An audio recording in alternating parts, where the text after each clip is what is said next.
Karibuni nyote, habari zenu? Habari, karibuni. Naona bora tuanze, hata kama watu wanakuja polepole watatukuta tumeshaanza, si ndio? Bila tutakaa mpaka saa 9 usiku hapa. Kwa hivyo hold on. Okay. Karibuni kwenye kongamano letu la baraza, wapendwa wanabaraza wetu, na tumefurahi sana leo kwamba nyote mmekuja na tunawakaribisha. Nitasema kwa Kiswahili alafu Kiingereza. I'll say something in Swahili and English as well. Kwa hivyo Kiswahili kimefundishwa hapa SOAS tangu mwaka 1916. Na bila shaka mafunzo hayo ya awali yalikuwa tofauti kabisa na yale ya sasa. Wanafunzi wetu wamekuwa tofauti kabisa, si kwa sababu kwamba kumepita karne za tangu imeanza kufundishwa, lakini nategemea kwamba hakuna mtu ambaye anasoma hapa ambaye ana lengo la kutumia Kiswahili ili kwenda kufanyia kazi serikali ya kikoloni. Kwa hivyo nafikiri hiyo ni tofauti kubwa sana. Wanazuoni wetu wote hapa ni watu ambao wana mtazamo wa kilimwengu, na hivi karibuni sote sisi hapa tulisherehekea siku ya Kiswahili. Tulialika watu kutoka DRC, Afrika Kusini, Kenya, Uganda, Rwanda, Burundi, Somalia, ili kuonyesha kwamba Kiswahili ni lugha inayozungumza kote na ni lugha ya wote. Naona watu wengi waliokuwepo siku ile wapo hapa leo kama kina Baba Tunu. Sawa, na pia tulisherehekea pia siku ya lugha mama hapa na wanafunzi wetu.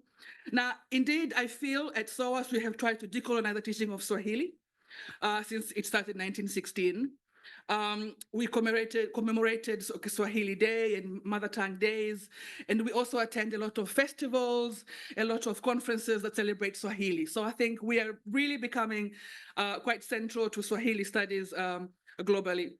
Kwa kawaida, kama kawaida yetu, leo tunawakaribisha wenyeji wanazuoni kama Lutz Martin, Hannah Gibson, ambao ndio watafungua kongamano leo, na pia Martin Walsh ambaye amekuwa hapa tangu mwanzo wa kongamano. Pia tunawakaribisha wale waliorudi nyumbani kama Alena Retova, Natalie Conis, Christina Nicolini na Teresa Poeta. Pia wanazuoni wabobezi ambao watajiunga nasi leo kama Nico na Laura Nassenstein na timu yao, Theo Stapleton, Vincenzo Staface, I hope nimesema sawa, Utajan, I hope nimekosea, Arthur Muhia. Ni mara ya kwanza tutapata mtu kutoka Ulaya Mashariki na kuja hapa kujiunga nasi, Mohamed Khelef, Donald Maingi, Flora Mutuku, na bila kuwasahau wanafunzi wetu wapendwa Thomas Samnas na Tom Jelke ambao wako na sisi leo. Lazima pia nimtaje na kumshukuru mwanzilishi mwenzetu ambaye yuko mtandaoni, Professor Githiora, ambaye tuna miss bila shaka. So this is our 10th year running Baraza. We had our first one in 2014. And from the beginning, there was always a huge interest in the studying, understanding, and embracing, sharing of everything Swahili. Our aim is to grow, to be able to invite colleagues from the continent for at least a couple of days here at SOAS, and also for us maybe to host somewhere on the continent, or to have some kind of collaboration with Baraza. But we know we have your support, and please, we're not taking it for granted. So let's just kick Baraza. I'll invite my colleague Angelica to give you a bit of the logistics. I hope that was 2 minutes. Thank you. Thank you, Ida. Thank you, everyone, for joining us today. As Ida said, it's the 10th anniversary of the Baraza. Very proud that we made this long journey, and hopefully more to come. So yeah, today, as you know, the program is quite packed. So we're going to try to sort of go through all the different presentations. We have had some changes to the program, just so you know. Dr. Nico Nassens is going to join us a little bit later. So he's not going to be part of this first panel. Also, just to say, we have in the tea break, coffee break in the foyer, and then we're really looking forward this year to have our first SOAS Swahili lunch. So for the first time, SOAS was able to provide us with Swahili food. So we're looking forward to have a nice lunch, which is going to take place in the next door building. So it's not going to be here; it's going to be just follow us at the lunch break. week. And then, yeah, in terms of other logistics, yes, another, so unfortunately, another speaker is not able to join us today, Jill Shepherd, unfortunately, but I think Jill is online, following us online. So hello, Jill. We are really sorry that you're not here with us today. I also would like to say a couple of things about the Central African Studies that is hosting this conference. Is, as you know, is hosted by the SOAS, Central African Studies. There's been the center that's promoting the study of Africa in the UK, established in 1964. Has been a long-standing institution at SOAS, promoting and hosting many different events.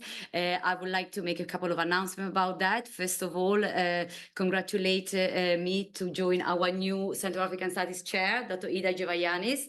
She joined as the new chair of the center from this month. So a big applause to Ida. As you know, many of you know, I've been part of the Central African Studies for many years. I'm stepping back from sort of more a direct role, but I'm still part of the center as a research associate, but I stepped down from my role as a manager.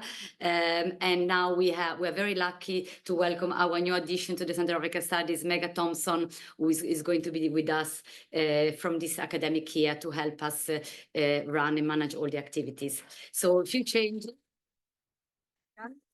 A few changes to the center, which we hope is going to bring even more activities and opportunities, initiatives. So please always follow us and stay connected. Okay, so if you have any issue during the day, let us know.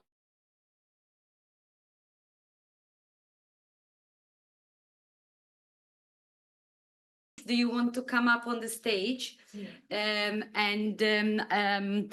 Yeah, if the panelists can go and sit on the panel table, and then one by one, they will come and do the presentation here. We have a slight issue with microphone. We apologize, but the presentation will be from the lectern, so the microphone is working well. Also, another piece of information, the event is recorded. And if any speakers does not want their presentation to be online, please let us know and we will edit it out before publishing it online. And the conference will be on our SOAS YouTube channel. Final announcement, we also have an audience online. The event is on Zoom. So hello to our online audience, and please put your question into the Q&A box. And we will aim to answer questions from the online audience as well as from the floor. Okay, I leave it now to Ida to chair the first panel. Many thanks. Thank you. Okay, so we have our first panel, the linguistics panel. The first presenters are Professor Hannah Gibson, Professor Lutz Martin, and Dr. Teresa Poeta. And we have to say the titles in Swahili. We are big on titles. So let me just welcome you first then.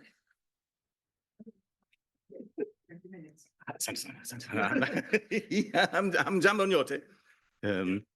Habari za asubuhi. Asante.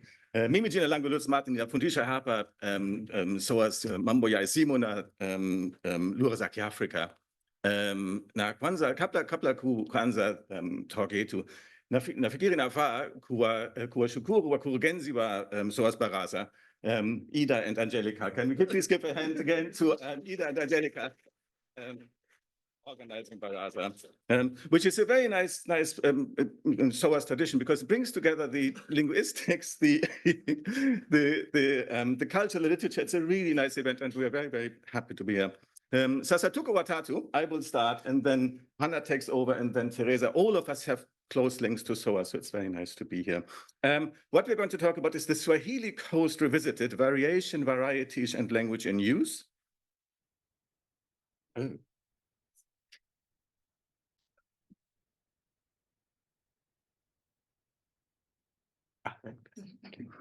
So by way of introduction, the East African coast is the homeland of Swahili-speaking communities, and Swahili from this area is often perceived as the most prestigious and pure.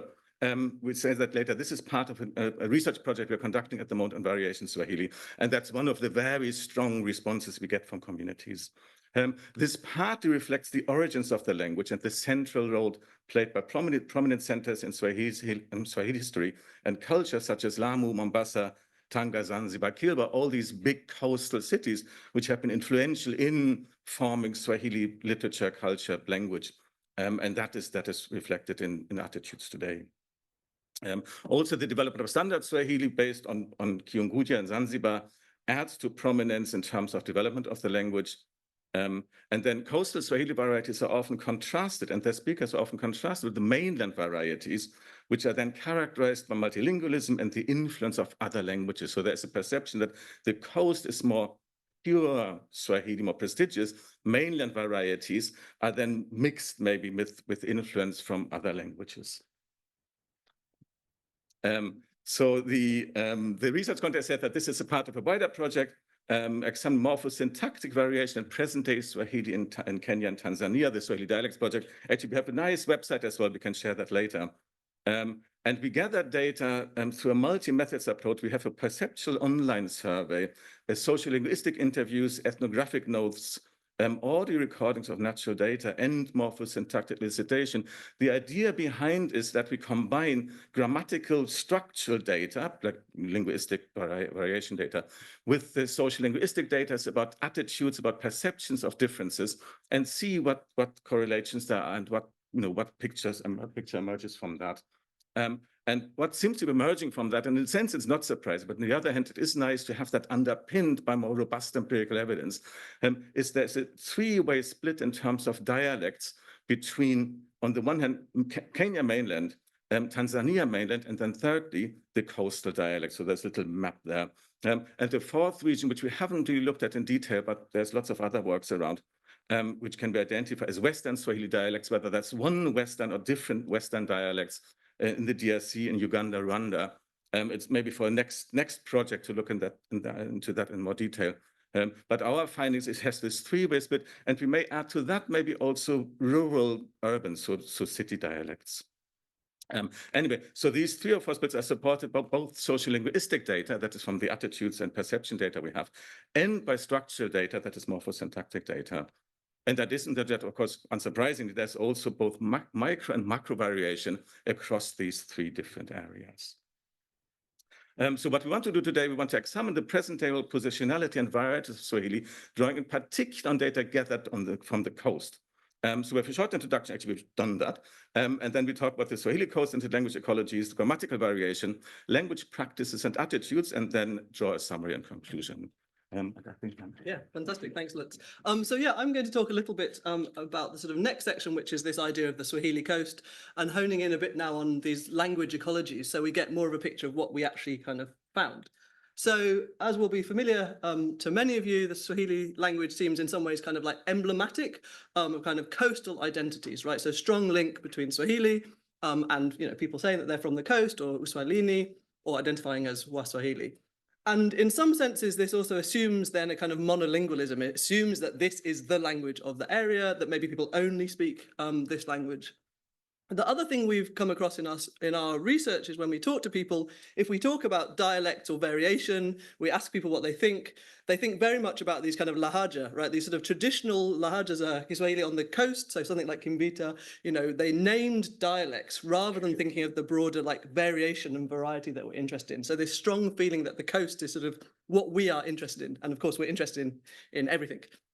So here we're drawing on data from our project, from 65 participants that we've worked with across 4 locations. So we have data from Lamu and Kilifi in Kenya, and then Tanga and Mtwara in Tanzania. And here you can see, so this is a picture of the coast, and these are our 4 locations in the study. The project overall, we actually have data from 9 locations, so we've got a kind of increasing image of what's going on, but today we're going to doing this coast revisited, and unsurprisingly from these participants, from our data from these areas, is actually much more complex than that, right? So thinking that we sort of say, okay, Swahili is the language of the coast and that people are monolingual, this gives you a snapshot of actually insights from the sociolinguistic data that we've gathered during our project, which shows that people are multilingual and also multi-dialectal, right? They have different Swahilis, if you want, in their repertoires and in the wider language ecologies. So again, focusing on these 4 locations, In Lamu, the people we interviewed only said they spoke Swahili, but there's a really, really high awareness of, actually in Lamu, which is a relatively geographically small island, they could identify between 3 named dialects, 20 kilometers apart, right? So there's really high awareness of that. But people also talked about the Bajuni Islands, and they talked about other languages more widely. But the people we spoke to essentially said Swahili. But in Kilifi, we have other languages that were mentioned, Tanga and Mtwara. So we have to sort of revisit that idea of these coastal areas. We also started looking at the project thinking, this is where we'll find primarily Swahili speakers. And we found, as you can see, lots of other languages and probably more that they didn't sort of explicitly mention as well. So to give you a little snapshot of the kind of things that people told us, we're thinking a little bit about language practices. What do people do with the language or the languages that they have? So their language practices, again, challenge this idea of the monolingualism that people associate with the coast. So one of our quotes from Kilifi, for example, so someone here says, Kiswahili, it is like the mother tongue, but then children want to learn another language like Sheng, so an urban youth variety, perhaps more associated with Nairobi, so that they seem to be modernized, right? So they may be Swahili speakers, but they also want to learn something else because they want to be seen as kind of, modern and up to date, showing that monolingualism, showing that the sort of dominance of Swahili is also already challenged in that context as well. So again, encouraging you to think about the broader context of the coast and what people are actually doing, sort of in addition to perhaps what we and as particularly linguists might have sort of assumed. I think at this point I'm handing over to Teresa, who will talk about some of the sort of more structural aspects of our data. Yeah, thank you. So yeah, I'll now share some of our data from our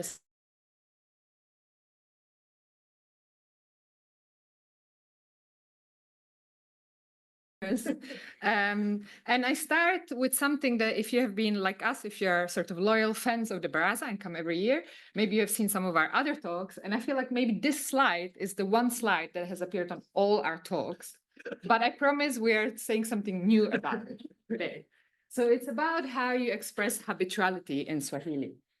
So everybody here will be familiar with example 1, the sort of standard way of saying something happens habitually, like wewe hula wapi, where do you usually eat?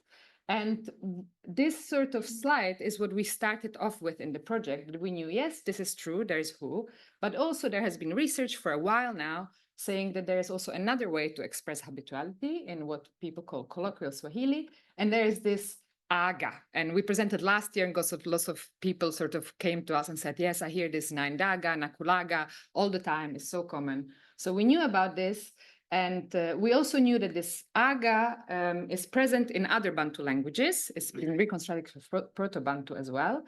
And so it's often associated maybe the Swahili of the mainland, because one option is that other languages that have the aga, that influence has gone into Swahili on the mainland, and so people use it. And so we started with this picture, okay, who probably more like the coastal varieties, aga, mainland, and we wanted to sort of dig deeper. And today we won't continue on aga because we are looking at the coast, and we'll go back to sort of seeing how our deep interest in habituals and asking so many questions showed us something about the coastal varieties as well. There. You might have to now click down here. Oh. Can you just next slide? Okay, yeah. So indeed, once we started asking all these questions, where do you use who, where do you use aga, what's the difference? Actually, we found out that when you want to express that you do something habitually in Swahili, there are so many more ways, so many more forms in which you can say it. Who, but also hua and an inflected verb like hua, nakulaga, hua naindaga. Then indeed we find the aga and also the anga version. I'll talk about the ki, then all sorts of other lexical encoding, sana sana, reduplicating of stems, cheza cheza, and so on. And this is sort of just a simplified information because there is much more variation in the function of these forms, distribution, etc. And if now, does this work? No, I think I need to be back on it. Yeah, I think no. If we now go to the coast, so today we want to sort of see how this interest in how habituals are expressed, what then we found on the coast where maybe we assumed a bit more who versus aga contrast. And we actually found all this like rich variety. So I'm going to show you some examples from the 4 locations, starting from the north in Lamu,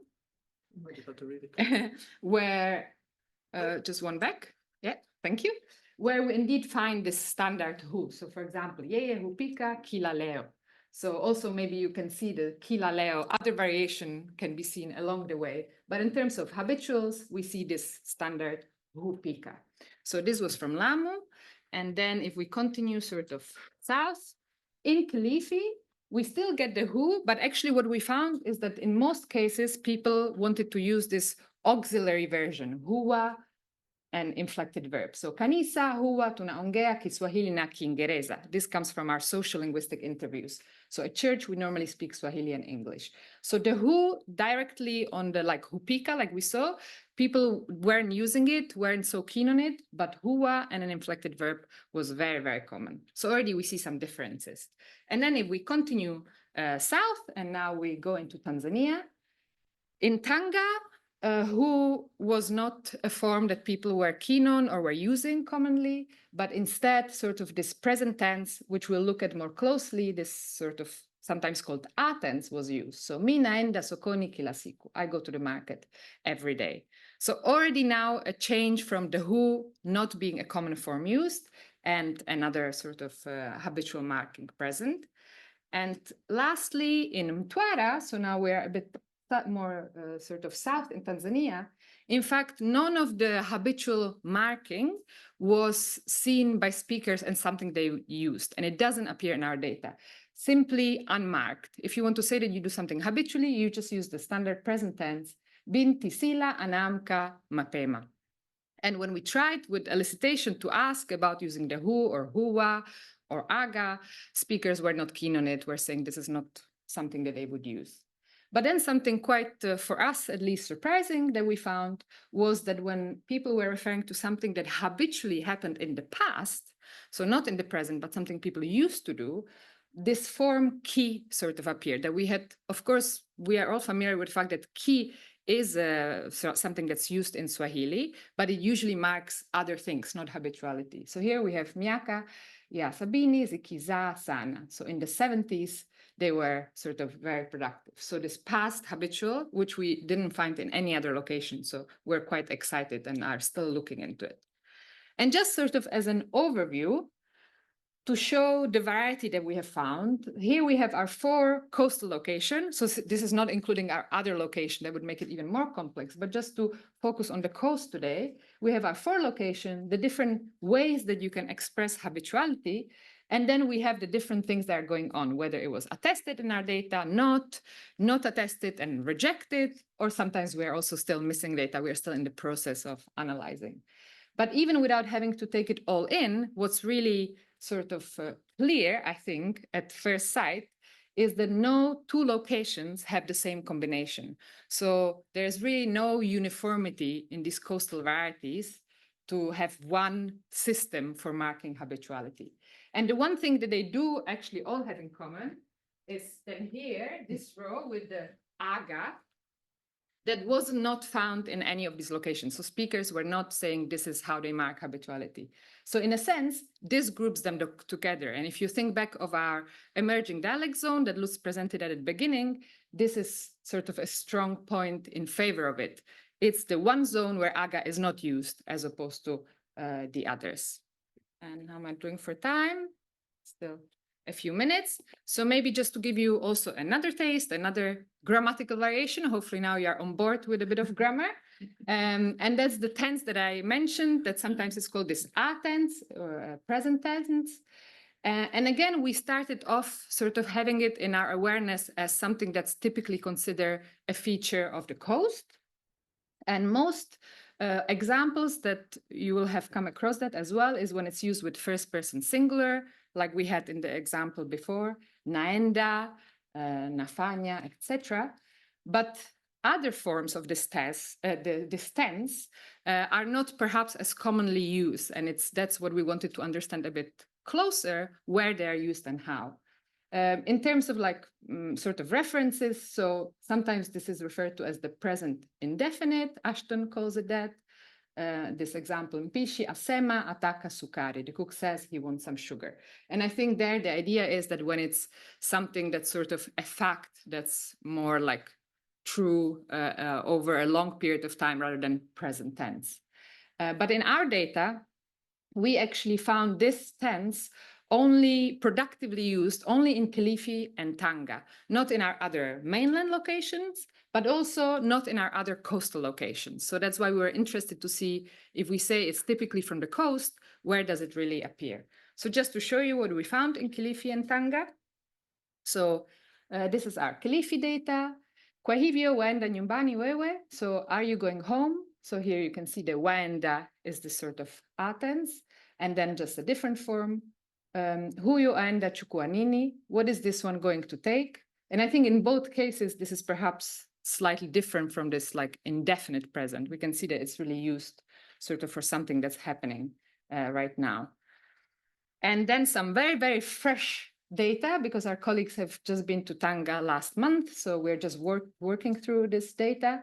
This was used all the time, and our colleagues in Tanzania who also went and did this data collection, who are based in Dar es Salaam, they really found this as a very striking feature of the Swahili in Tanga. It was the first thing that they sort of pointed us to when we were discussing. So you see different examples, and especially if you look at also like 13, so used with like other noun classes, not just I do, you do, sort of the forms that we have seen before. So kwani nyie mwanyoa bure, do you cut hair for free? Jamani twaenda, hey guys, we're leaving, we're going. And then this last one, kijasho chantoka. So quite an interesting example, I think, for our variation, meaning I'm sweating. So this is to show that sort of even this Athens, so we looked at the habitual, and the Athens also shows that it's not as simple as some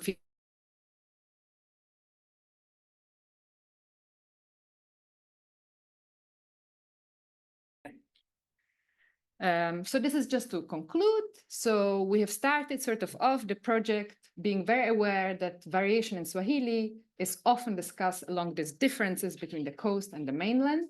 And what is often emphasized is that the mainland is multilingual, and that's why the Swahili varieties are so different. But this brought us to look sort of much closer at also the coast, and data from Lamu, Kilifi, Tanga, and Mtwara showed us that it's much more complex and not as simple. There is a diverse linguistic area that is in fact very multilingual and multidialectal. And it's really much more than on the coast, people speak Swahili, and on the mainland, they're multilingual. And also the morphosyntactic data, the examples that we showed, show that there's a lot of then differences and internal variation and local variation along the coast. And one thing that sort of is perhaps like a question still for us is how much that might have to do also with the multilingualism on the coast and some contact with other languages, as well as the different dialects. So we just wanted to share with you our data from the coastal areas, and especially these like towns and urban centers that have some of the traditional feature that we might expect, but also just like the rest of the region, they show a very sort of dynamic of changing linguistic repertoires and practices, and diverse communities of speaker. And I think that's it from us. Thank you. Thank you very much. That was exactly 20 minutes. So our next speaker is our PhD student, Thomas Summers, who is in the US attending a conference, so he will join us online. Okay, so habari zote, pole sana kwa sababu siwezi kuwa pale na nyinyi kwa sababu niko New York kwa kuzungumza kwenye konferensi mwingine baadaye leo. Sorry if I sound a bit tired. Ni saa 10 asubuhi hapa. So I am currently, if I press play, yeah.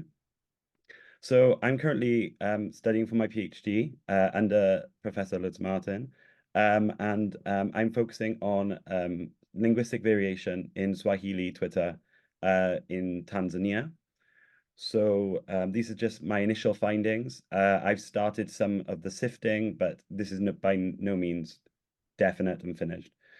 So what's my research about? My research is mainly about mapping out linguistic innovation spreads. So how language is changing and how it spreads across Tanzania, especially across the medium of Twitter.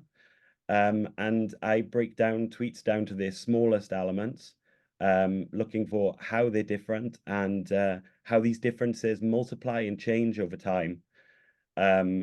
So it's really interesting for me because I get to do this whole linguistics explanation to everything that I'm studying. But at the same time, it's also very sociocultural, looking at why certain words are chosen and when and where as well, and how this impacts the data that I'm seeing in my findings. And I also get to look at why language choices have been made, why people tend to use Swahili in some situations, English in others, Arabic in others, and looking at local languages as well. So my methodology has been pretty much, I have collected over 10,000 tweets over the last 11 years from 2013 to 2023.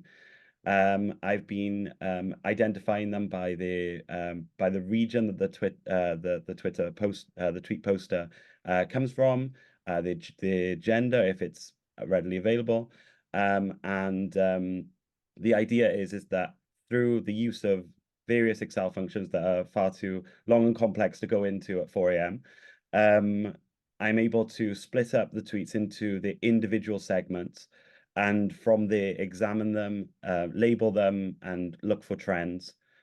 So the idea being that by comparing with an online dictionary, I'm able to output a list of non-standard variations then, and map those out over time and over space in a geographical map, such as this Tanzania map here, which you'll see quite a few times in this presentation. So I don't know why it's not moving. Oh, come on, please move. I'm stuck. Right. So, so my first findings have been my most prominent findings in my research have been lexical borrowings. So borrowings from other languages, looking at how they've been incorporated into Swahili, and how they've been incorporated into the grammar as well, as just transplanting entire phrases. There have been situations where words have been conjugated as though they are Swahili verbs, even though they come from, for example, English or other Tanzanian local languages. So the overall trend that I'm seeing so far is that while lexical borrowings over time increase, when you look at them as a percentage of the words that are being used in the entire data set, the number of lexical borrowings is actually going down. So people in general in my data set are choosing to use Swahili words rather than borrowing words specifically from English, as English takes up the largest proportion of this kind of borrowing data. So as we can see here in the pie chart to the left, to the right, sorry, English makes up 97% of all of the borrowings that come into Swahili, and the final 3% is shared up between French, Italian, Hebrew, Arabic, Kiha as well. But the first three are likely came to Tanzania through the medium of English, as these are words that are used in general English speech anyway, even though they have origins from further away. And as you can see, lexical borrowings in general have a trend of rise and decline over this period. So we have peaks. For example, in 2014, there were 667 instances of lexical borrowings. But then again, we also have troughs, and these seem to be more recent. So in 2022, there were only 410. So looking at the English borrowings, for me, English borrowings seem to be parts of entire phrases rather than individual words that have been blended into Swahili speech. So, for example, the first example here in the context ya hizi issues, lazima tuonyeshe ukomavu saizi ya Rwanda has nothing to do with. So there is really a sense of people using entire phrases in English and blending them into Swahili speech rather than just picking and choosing individual words to be carried across. Again, this happens here. Talk of great revolutionists, tuna wajibu wa kujadili mwelekeo wa taifa letu kila inapotupasa. So we're really talking about, again, talking of great revisionists and then the rest in Swahili. So Arabic borrowings instead take a completely different way. And so Arabic borrowings, in my experience in looking through the data, tend to be isolated incidents that don't really blend into the rest of the phrase then. So the most common Arabic borrowings I found were inshallah, Eid, Sheikh, Malim, and Karim. So it highlights a tendency to use Arabic in religious contexts specifically and regarding religious leaders specifically, rather than looking with English. It tends to be more of a non-religious secular kind of discussion that seems to be happening when English is used. Arabic is very much religious focused. And as we can see here, kila la kheri, inshallah katika mazungumzo yenu. So we're really talking about just the one individual word that has been taken rather than entire phrases as we've discussed with English. So then finally we have kiha, which to me was very surprising. There's this one word that comes up quite often in my data, and that's the word mwami, which means chief. And I was looking at where this word came from because it was so interesting to see this word that is quite common across quite a few languages in the Lakes region. So there was Luganda and Kinyarwanda where where mwami means chief. But I found, by looking at this map of Tanzania, we can see that outside of Dar es Salaam, where the majority of the data comes from anyway, there's a large spike in the use of mwami in Kigoma. So it's likely that it comes from Kiha, since Kiha is one of the main languages in Kigoma, and it uses mwami as a term for chief rather than mfalme, that perhaps is more common in Swahili. So let's move on.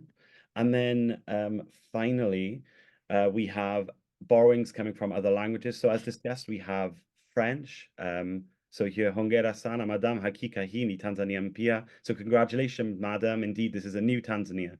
So the idea that madam came through the use of English then, it kind of shows that while people are using borrowings from French theoretically in their use of Twitter, it's not because they are interacting necessarily with the French language or with France as an entity, but more so it shows a heightened level of interaction with English, as madam presumably came through English. It is used in English.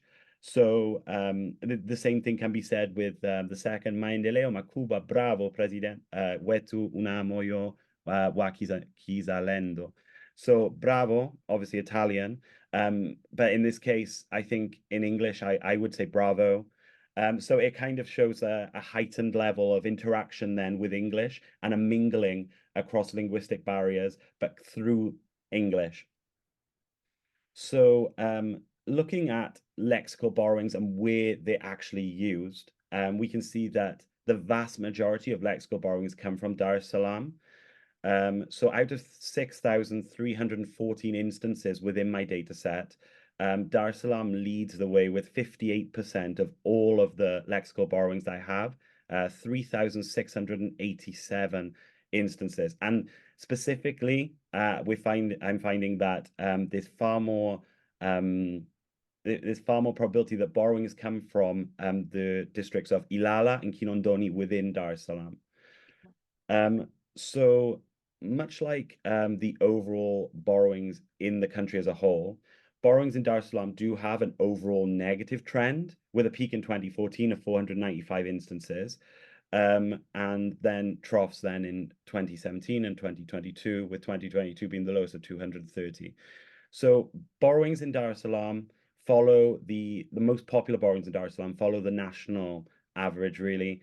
And the most popular borrowings with the, a, you, is, and of, each with around about 100 instances within my data set. So this again points to, you know, forming up entire phrases rather than nitpicking individual words to be put into Swahili speech. So outside of Dar es Salaam, the region with the most borrowings is Arusha. So Arusha's usage of borrowings appears to be on the decline, just like the national story then, with a peak of 53 in 2018, but then it takes a downturn with just 17 in 2023. So the most popular borrowings in Arusha are mostly the same as the national average, except the addition of bro, which appears 10 times coming from Arusha, in comparison to much lower numbers in other regions. And it, to me anyway, the idea of using bro sets an informal tone. It is a stylistic choice that perhaps is endemic specifically to the region. So here we have huni ukweli ambao muda mwingine unaumiza ukiwaza kiundani lakini bro. So this is a truth that sometimes hurts when you think about it deeply, but bro. So it's really informal, and the use of borrowing there, I think, kind of elevates this informality to another level of informality and creates it, tries to make a stylistic choice to make it kind of almost cool, popular. So then after Arusha, we have Mwanza. So Mwanza, again, is very volatile. We don't have, there's no real trend we can spot besides the massive peak in 2018 of borrowings. And the borrowings are mainly the same except for the inclusion of hospital. So I've done a bit of research into this, and it seems to be that hospital, whenever it's used in tweets from Mwanza, it tends to be an individual word, an individual English word in a string of Swahili words. So it really does stand out. And I think that I hypothesize that this is because there was quite a bit of drama regarding a hospital, the construction of a hospital in the area in 2018. So that may account for the spike as well in the usage of borrowings. So here we have kinachotakiwa ni kutoa huduma bora kwa wananchi sisi wakazi wa Mwanza, tunajua changamoto za hiyo hospital. So what's required is to provide quality services to the citizens. We, the residents of Mwanza, are aware of the challenges of that hospital then. So vowel elision. So specifically, I found that deleting vowels is very, very popular in my data set. Initially, I was looking at vowel elision and looking at the individual vowels, which vowels were more popular to delete, but I couldn't find any discernible pattern. Honestly, people were just as likely to delete A, I, O, or U.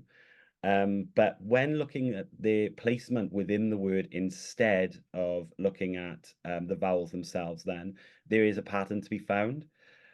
So final vowel elision. So if the word ends in a final vowel, we're seeing that this is by far the most likely to be deleted in the word. Over time, vowel elision is actually on the increase. So we are expected to see this to continue to grow into 2024 as well. So looking at vowel elision in general, it seems to be something that is quite ubiquitous. The only regions that don't use it in my data set are Katavi and Pemba, but seeing as these regions have quite low numbers within my data set, I wouldn't expect to find some trends that I'm seeing in other areas within these regions. Again, this is really dominated by Dar es Salaam, but Dar es Salaam does dominate the data set as a whole. But there are significant numbers in Mwanza and Arusha again. So looking at specific examples of vowel elision, as a specific example that I would like to point out is that when we're looking at where the vowel is being deleted, when we talk about final vowel elision and the vowel at the end of the word being completely thrown off, we can see that it's far more popular than perhaps the first vowel being taken out through the example of yake. So yak appeared 21 times in comparison to yake, which appeared 4 times. So we're seeing that there's a real preference for taking off that final vowel here. These examples each show examples of vowel elision. So thanks bro ni meon kazi yak numban, which which would mean thanks bro, I've seen your work at home. But in each of these ni meon, yak and numban, each of the final vowels have been taken out, so showing a real preference for that. But there are clear examples where first vowels are actually being proactively taken out. So shikamomze jakaya here, the I is lost here, shikamo. So it is interesting and it does exist, but it is by far more prevalent when we're talking about vowel elision at the end of the word. And then my final point really is on abbreviation. So abbreviation is, it seems to be quite stable. It does have its peaks, but it appears throughout the entire data set consistently over the 11-year period then. There is a peak in 2018, which I am currently exploring as to why that's happening and where that's happening. But abbreviation in Swahili is ubiquitous. It is everywhere, even in regions that aren't really well represented in the data set, like Katavi. There are examples of abbreviation. And these are abbreviations that come from Swahili, but also abbreviations that come from English. I've seen so many OMGs and WTFs alongside LKNs and KTKs. So there are clear examples of abbreviations being borrowed into Swahili as well. So looking at the most popular abbreviations, we have by far the most popular is we for wewe, taking off that final we. So actually in the final example here, we can see weacha tu ila umeona hi baridi, the beast thrives in cold weather.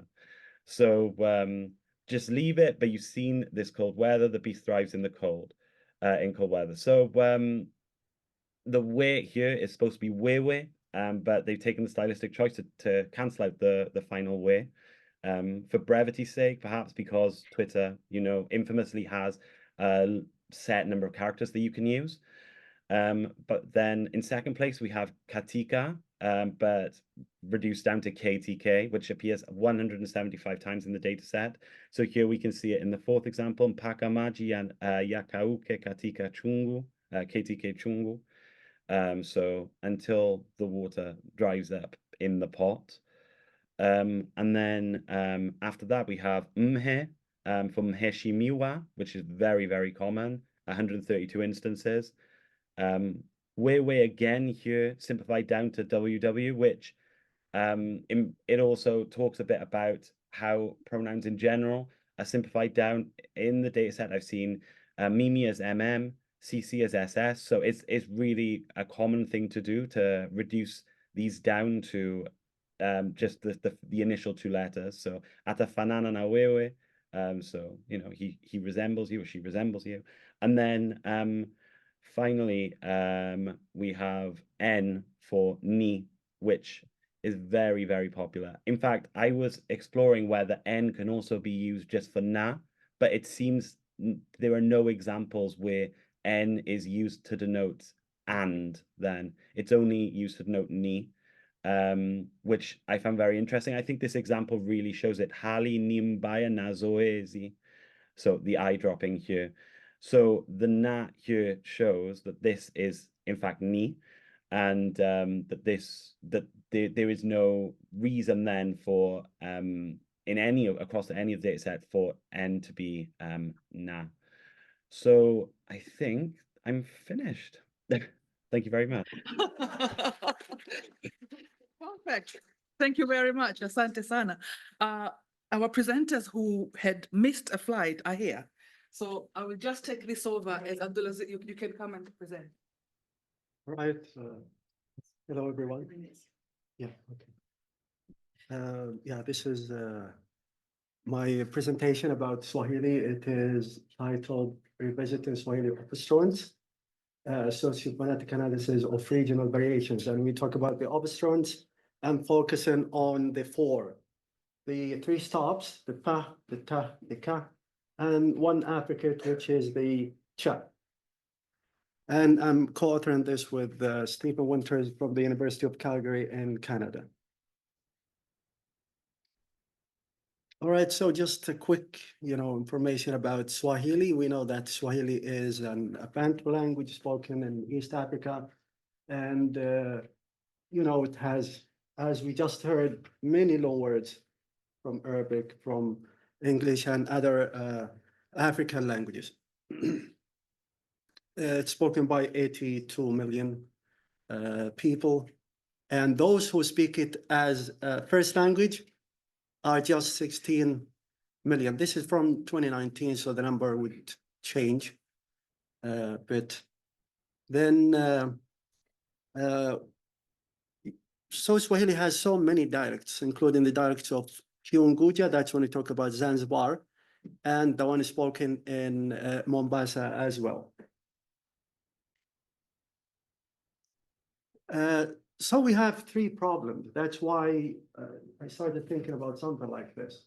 The first thing, the idea of this research came from, a personal situation in the life. So in 20 years ago, I was in South Africa, and I met a guy in downtown in the city center of Durban. And this poor guy was asking for money, and he said, "Gibuna mali." Then I was thinking, when I started doing my master's degree, I was thinking, what should I do, when I write my dissertation? Okay, let me do something on Zulu. So if I hear something in the downtown of Durban, then Zulu would have no words from English, no words from Arabic. Let me do something and work on this language. I talked to the professor at that time okay. Then I talked to the professor at that time. I told him that I want to work on Zulu. I heard this phrase years back, and he encouraged me to do something. So I went and I bought a hard copy Zulu dictionary. So it was from Africa, was shipped to the US. In 2 weeks, I got it, so I was lucky. Then I spent some time working on this dictionary just to see if there are any loan words. Couldn't find anything. I found the give, I found Mali, but nothing else. That's why I got stuck. But fortunately, I found out that Mali is coming from Swahili and going back to Arabic. Then at that time, when I switched, looking into some stuff in Swahili. Some of the stuff that I found problematic is the obstruent inventory of Swahili. So you find someone like Madison 1984, they would say that Swahili is, would have a contrast. So you have the voiced ba, the voiced da, the voiced ga, but you do have pa, pa, ta, ta, and ka, ka. And they say this is the, sound inventory of the stops of Swahili. Then we do have other people who would say the contrast is just among in the voicing side of the sound. So we do have pa and ba, ta and da, ka and ga, and when it comes to the Africans, we do have cha and ja, but there is no cha, the aspirated one. So this is the first problem. Then in the first one, we have a three-way laryngeal contrast. In the second one, we have a two-way laryngeal contrast. Then we do have another problem, that is either whether they are considering the VOT, the voice onset time, or the F0, the fundamental frequency, when they distinguish between these different sounds. During the course of trying to find out what's going on, I went to search the UCLA recordings. That's an archive that would have so many recordings. And one of the recordings was from 1973, where we have a word like tembo. So tembo, the aspirated one, was the name of the elephant. But when it is a tembo, the one with no aspiration, then it would refer to something else, and they would refer to alcoholic drink or something like that. Then I found two speakers pronouncing these two variants. And the first one, I found that one speaker from Mombasa would pronounce the first one in aspiration. That is, you see the VOT is 70 milliseconds. And the second one, the unaspirated, just 19 milliseconds. Then I found another recording, and that speaker is unspecified. So we don't know exactly where is that speaker from. But I found out that the contrast is coming from the F0, and in the first one, it is 293 hertz, but in the second one, it's 272 hertz. So is the contrast in the language coming from the VOT or from the F0? That's, the idea for me to go record people and to analyze. Then we have the third problem. The third problem is L1 speakers of the language. And that's when we go and revisit the speakers of the coastal area. Is it the same as the one, as the Swahili spoken in the island? And when I talk about the island, I'm talking about Zanzibar, whether it is the southern island or Pemba in the north. So that's the island versus the coast. Then we have L2 speakers of the language. And that's when we consider the mainland, Kenya, or the mainland Tanzania, focusing on Nairobi. And I selected one area, which is Iringa in Tanzania, just because in Nairobi I do have those who speak Swahili as a second language, but they have one L1, which is Kikuyu. Then in the south, I have speakers who have different L1s, just to have some varieties in the data that I'm working on. And that's when we talk about the island, the coast, the inland north, and the inland south. All right, then the main research questions. So does Swahili have a 2- or 3-way laryngeal contrast? So is there aspiration or not in the language? Then the second question is about, do Swahili speakers assign different phonetics to native versus loanwords? So this is one of the things that I tried to understand. If they have a loanword or from Arabic, is the obstruent going to be presented in the same manner or not? And if it is from English, are you going to adjust the the phonetics, the fine details of the sound? Then the third thing was to look if there's any gender differences when it comes to the different localities, the different locations that I went to record people. And that's why I tried to have a gender balanced data collection, having the same number of participants, whether males or females. All right, so the experiments. So I did 3 different experiments. I'm focusing here on the production side to have a production, imitation, and discrimination, just to see if there is anything going on, and if any one locality, we do expect that some locations would vary, but we don't know to how much extent this is going to happen. So the production has 147 words, that is 66 target and 81 filler words. And They all start and stops and affricate, and one affricate, which is the cha, aspirated and unaspirated. So the syllables are ranging from 1 to 4 syllables, native and borrowed words. So we have the native words, the loan words from Arabic, the loan words from English. Then they did it in 2 repetitions. So what I'm analyzing here, what the results that I'm going to have a look at are the words in isolation. I do have words, the same words were done in carrier sentences.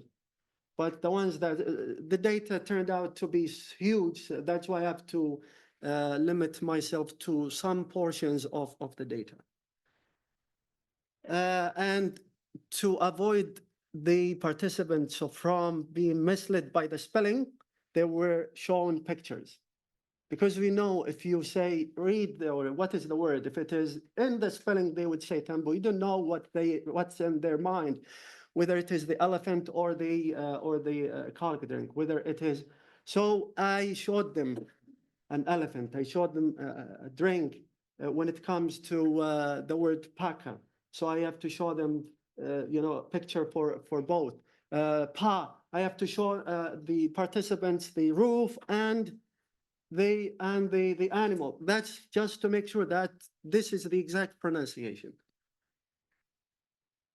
So the region of spoken Swahili, we know that I do believe, or according to the data, that Zanzibar, whether it's the South Island or Pampa in the north, should be included in the data that you're working on when it comes to the coastal area.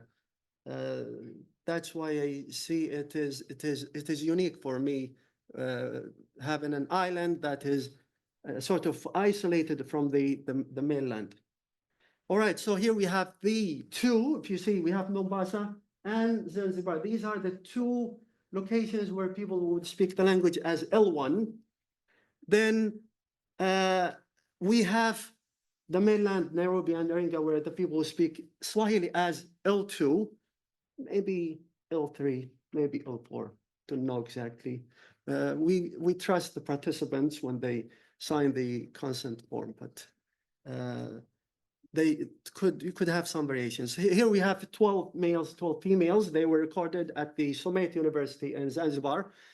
Here, 13 males and 13 females, and I increased the number in Mombasa because one participant insisted to participate, so I had to make it 13.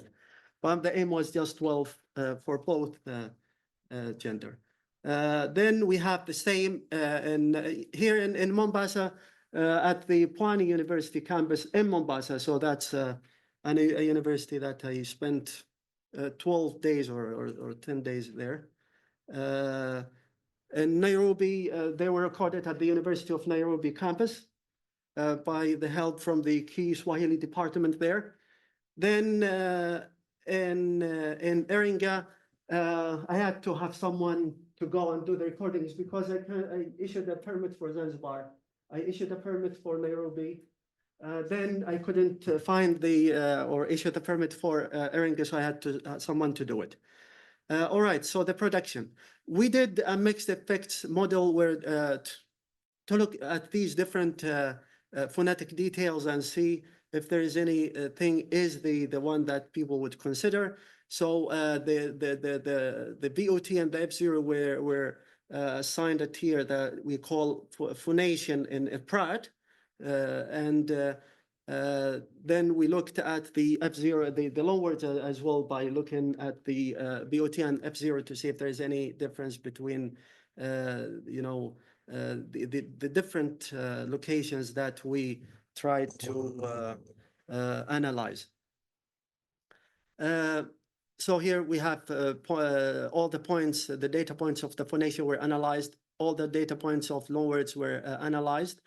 Then we looked at these factors to see if the phonation, when it is compared to the place or the phonation by place would do something in the analysis. Then we found out that in Zanzibar there is aspiration. So you see there is 72 milliseconds. But when it comes to the unaspirated, it is 34. So for no doubt that in Zanzibar, they have this distinction between aspiration and aspiration contrast. Then in Mombasa, there is no significance with the same factors, the same variables that we analyzed. Then in Nairobi, there is no variations. In Iringa, there is no variation. So there is no that contrast or distinction between the two. So no phonation, no phonation. Then loanwords, Zanzibar would have some phonetics that is different when it comes to loanwords from Arabic, English, and native words. And that's when we have, you know, a loanword checked. So they have some distinction. Mombasa would not do it, Nairobi would not do it, and Iringa would not have that distinction between the you know, the words when according to origin. Then we looked at the F0. When it comes to the F0, it's not as strong as the VOT. It's not as strong as the VOT, so there is some, and you see here, it is not as strong as the VOT. So there is something, maybe the data is so big, that's why we got some variations here. Then there is something in Mombasa regarding the F0, nothing in Nairobi, nothing in Iringa. The F0 of the loanwords, there is some variations in Mombasa, nothing in Nairobi, and there is some variation. And that's when we say that the issues are, when it comes to the F0, it's not as clear as the VOT. All right, so when it comes to the conclusion, we have a strong evidence that the laryngeal contrast of VOT is very strong and active in the island, whether it is the south or the north. No doubt, because many of the participants were from Pemba, because they come into Summit University to study. So that's, you know, I tried to find out exactly where is every participant is coming from with the villages that they belong to. So Zanzibar is also assigned different VOT according to native versus loanwords. Mombasa, one case of VOT aspiration contrast, and that was just one out of the 26 participants. And it might be that this is a person who just moved from the island, or he has a strong, or she has a strong relation with the island. So it's it could be that the case. L2 showed no contrast in production. Iringa, some production contrast for T and the ta and ta, cha and cha, you know, the aspiration contrast, but in the opposite direction. What is supposed to be aspirated? Unaspirated. And what is unaspirated is aspirated. So it's way against that the thing that we noticed in Zanzibar. Okay, so what is the final point here is that the general picture is that the VOT of laryngeal contrast gradually disappears as you move from the island to the coast, to the mainland region. And these are the references, and this is me when I was doing the data collection. So we're waiting for Nico. Well, anybody has any question? Any burning question for our presenters as we wait for Nico? Lynn? Yes. For the project on Twitter, I don't know if you can hear us. How did you or do you plan to account for topic, like the way that frequency and the topic impacts frequency, e.g. what you talked about with the hospital, but for other national and international events? You might repeat that. Okay. I don't know if you heard that, Tom. Did you hear it? Or has it gone? Is it gone?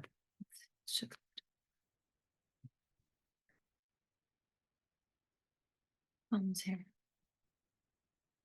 Okay, he put his hand up. He's like, I'm trying to talk. I don't know if you had the question, Tom. Yes. So accounting for international events. So I actually think it's a really important part of the study itself. And it's something I've found to be really, really interesting in that through doing this study, I'm also learning quite a lot about Tanzania's recent history through social media and how people are reacting to it. Yes, I absolutely agree that it does influence the data. So for example, I know that the number of Arabic borrowings that I find in my data surges around the time of Ramadan each year.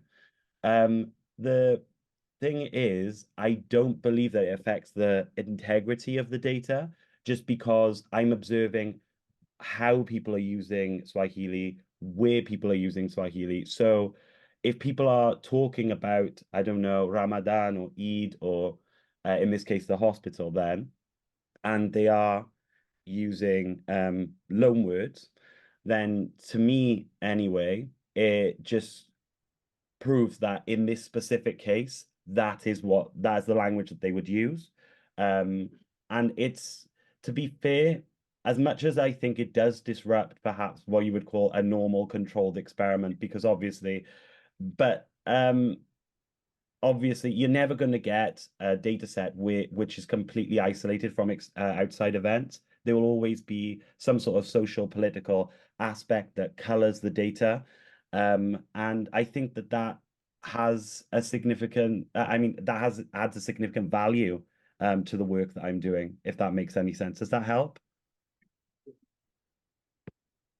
Thank you very much. So we'll have Professor Nico Nassenstein, who's here. 20 minutes starting very soon. Wonderful. Thank you so much for your patience. Our flight was delayed by more than 2 hours, so we just rushed in right now. But it's nice to be here. So we talk about Swahilization in progress at the Kenyan coast, as I said already, with together with our research team.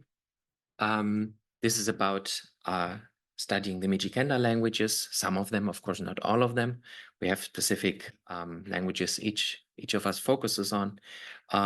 This talk is about insights from Giriama, Rabai, Jibana, Kambe, and a few notes or thoughts on Ribe language, with focus on some examples on code switching and translanguaging as part of Swahilization, grammatical change in the noun phrase, an example from the verb phrase, and then ideas on language drift, shift, loss, and then looking onto the other side and seeing how Mijikenda has also entered into Swahili potentially.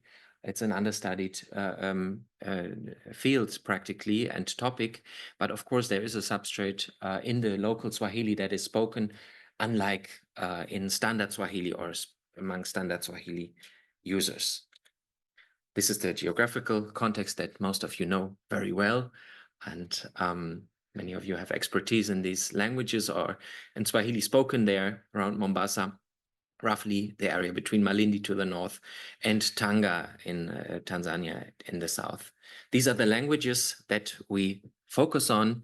The gray ones are the ones that I will not speak about today. The red ones are the ones that that I will present on. Ribe, the blue one, well, it's in a way endangered, spoken in some Ribe villages, yes, but when you are there, very many people have already shifted to Swahili. It's the smallest language, Mijikenda language, with around 17,000 maximum speakers. And so this is the entire area.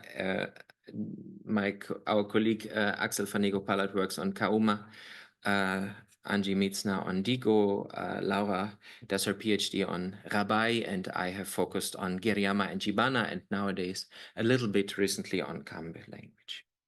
But we have just started 1.5 years ago, actually. So it's just at the beginning, really some preliminary insights.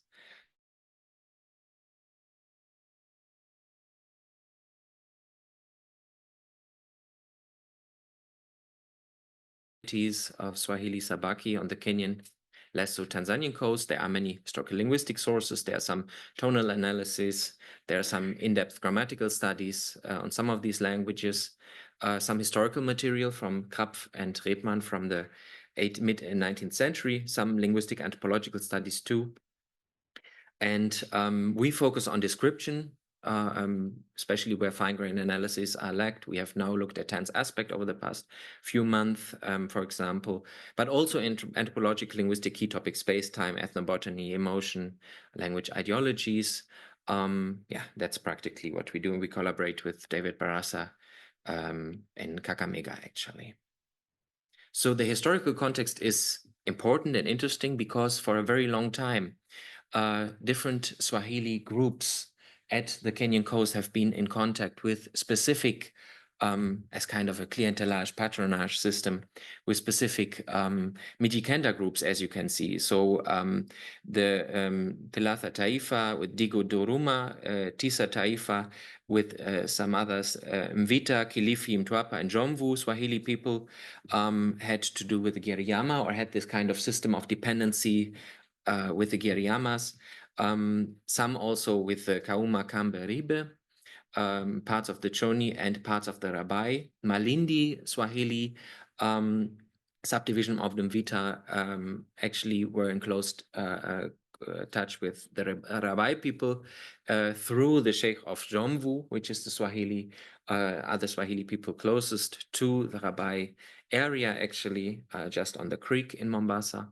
And the Mijikenda history is subject to debate, of course, so on.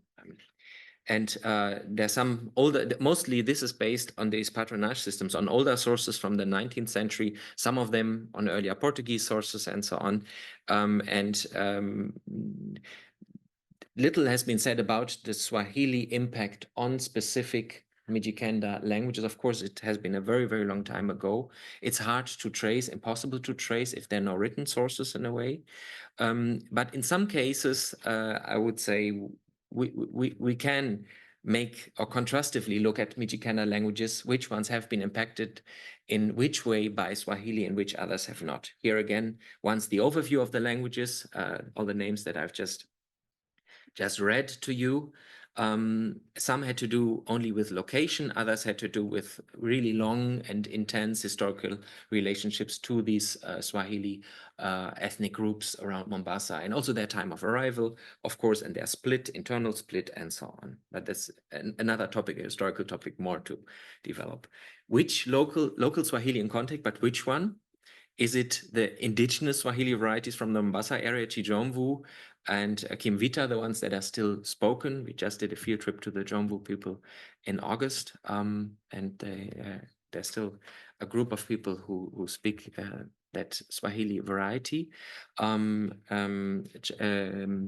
third one, which is Changamwe, apparently is no longer used, even though there's a group that still kind of cherishes and promotes Changamwe cultural activities. Standard Swahili is taught in Kenyan schools with these different commissions and reports, after the language was made an integral component of the school system in 1985, or even maybe Nairobi Swahili or Sheng as the language varieties of Kenyan tourists increasingly at the coast, or Western Kenyan Swahili from Kisumu. Swahili variation project has worked a lot on that, of course. And so it's a question, which Swahili is it actually? Swahilization, won't go into detail here, is, as you know, a topic of research that has been, goes back up to the 60s practically with Ishige. I think that was the earliest one where the term actually popped up, and a more theoretical notion on that was included. And then, of course, we have Nobuko Yoneda's work on Tanzania, but also the idea actually by Matthias Brenzinger and Lutz Martin on drifting rather towards Swahili than shifting. And the Mijikenda languages look, as I said, back onto a long history of contact with Swahili, but also many other languages that makes it more complex. Central Kenyan Bantu, as Martin Walsh has dealt with, Cushitic languages, of course, Cushitic lexical impact. More recently, Indo-European languages such as German, Italian in tourism contexts, and so on. Swahilization here also results in kind of a language authentication. This is taken from McIntosh's work, Giriama conversation, actually, where to authenticate Giriama original language has to do with land and land rights, and somehow also heritage whereby the books or the languages of the books are English and Swahili, and the latter are associated with development, Islamization, capitalism, and so on, and can betray Giriama authenticity. So this is kind of one perspective on the influence of Swahili potentially among the Giriama people. This idea is very strong of polluting the language through Swahili, Chibana, and Kambe and Ribe. Often the ones we've spoken to see it a bit differently. Rabai is a very interesting case because we have historical data from the mid-1840s. We have to deal carefully with these data because these were missionaries data, of course, where we cannot be sure in all ways if these are descriptive or prescriptive. And also Rabai at that time in the mid-19th century, of course, were already kind of a haven for freed slaves, for people from different parts who coming to the mission station, maybe even fleeing Mombasa and so on. So in Rabai Mpia, where Laura works, or her work is centered practically, there is a lot Swahili spoken because that's the mission station. But we can look at Swahili input at least in Krap's works, and of course what people say about it today and how they use the language today.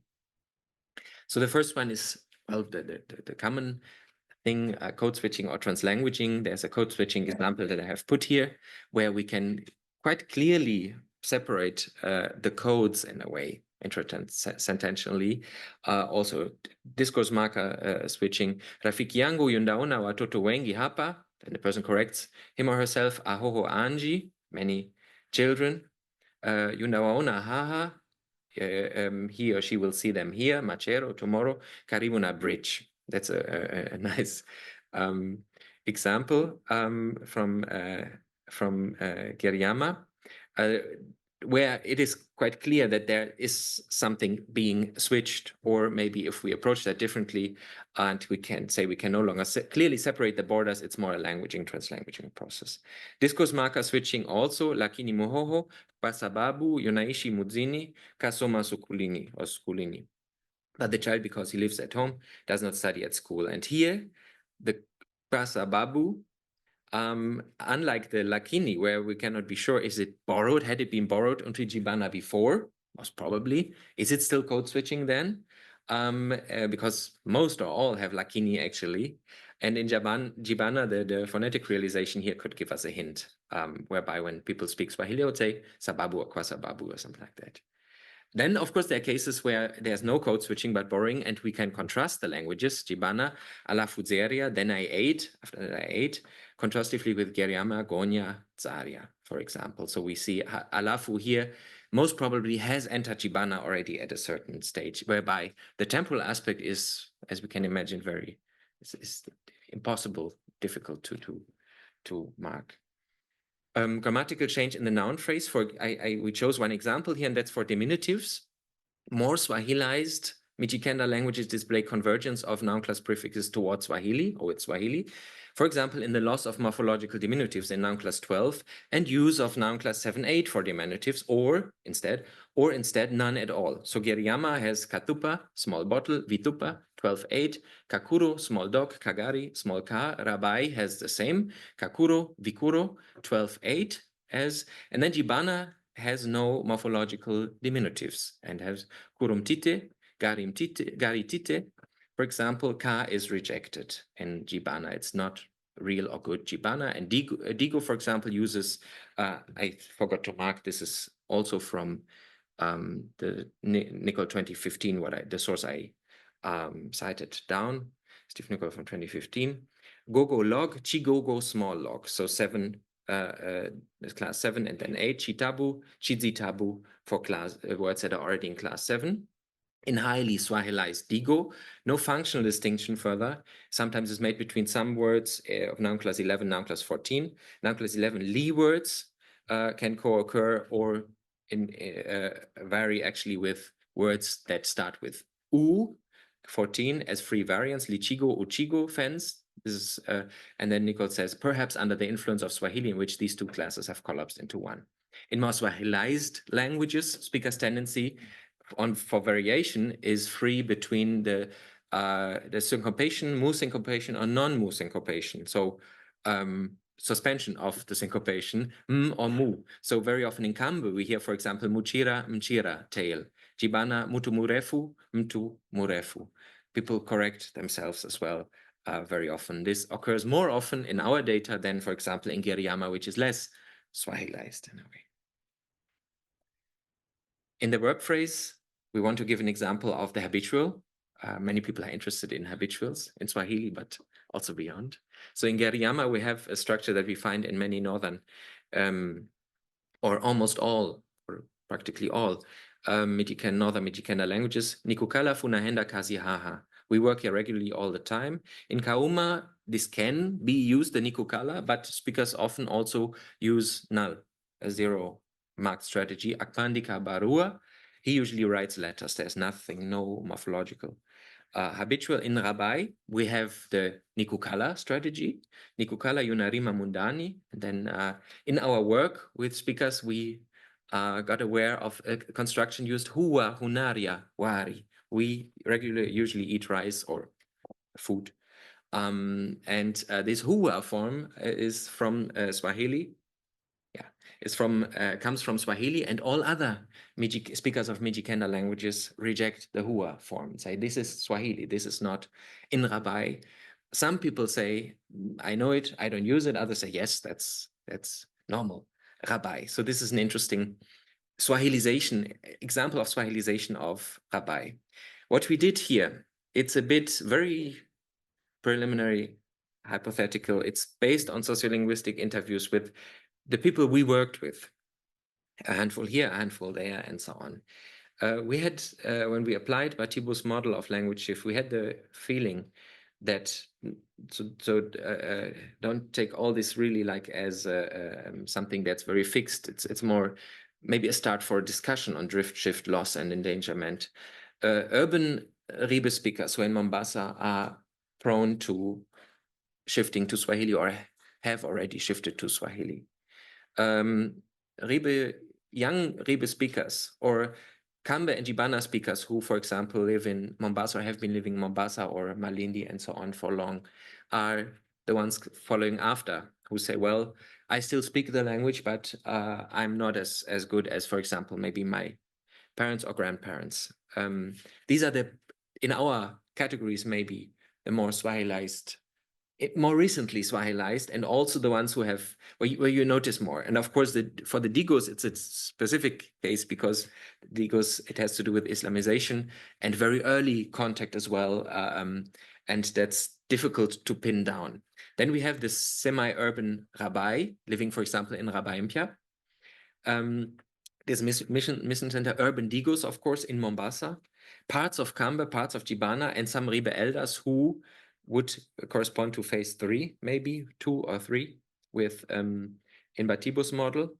And then phase 2, semi-urban Giriama, rural Rabai, and so on. And then the rural Giriama people who may not speak Swahili in some areas further in the interior. And so on. But that's just a first idea how we could maybe approach Swahilization by taking making differences here, but of course we need more data. So if we want to study the Mijikenda substrate in Swahili, that's also difficult. What we have called here now common Mombasa Swahili. Well, there are other names, of course. Walt speaks of Mombasa Swahili, but says there is a vernacular and other forms of speech ascribing lectal variation to the dialect. There are other works that deal with variation and attest variation in the Swahili from Mombasa. Möhlich says, for example, especially, well, in recent works, but also in earlier works, that this is Kimvita with some contact features, but that can't be because what is used today is not Kimvita. Kimvita speakers would say, no, normal people in Mombasa and around do not speak the real Mvita language. Common coastal Swahili could be used maybe for that, but whatever, the name, it doesn't matter.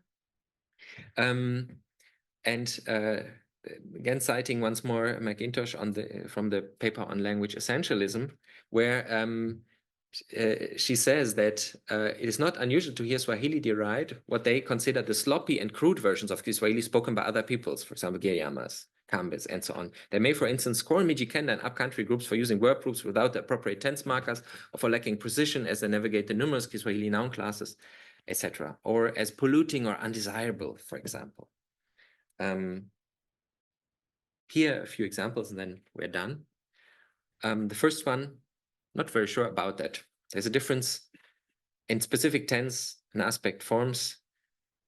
The third singular animate can be realized as you, but it's hard to say where that comes from. It does not necessarily have to come from Mijikenda languages that have the third singular you. Giriama doesn't have it. Many of the others have it. It could come from indigenous Swahili varieties. Nurse and Hinnebusch have talked about its vast distribution in the area. It could have even come back into Swahili and could have entered, because it is more in the Swahilized Mijikenda languages than, for example, in Giriama. It could have come back in a way. Formation of diminutives is a bit a clearer case. Very often we find two possibilities to form diminutives by Mombasa Swahili speakers with a Mijikenda background, for example. Kalekatoto kana makosa, accepted, that has a pejorative notion, versus kitoto. Yes, it's correct, but that's school Swahili, for example. It's small, cute child, and so on. There is a more complex distribution that becomes clear in the beach slang, for example. Kaleka Frau, that woman.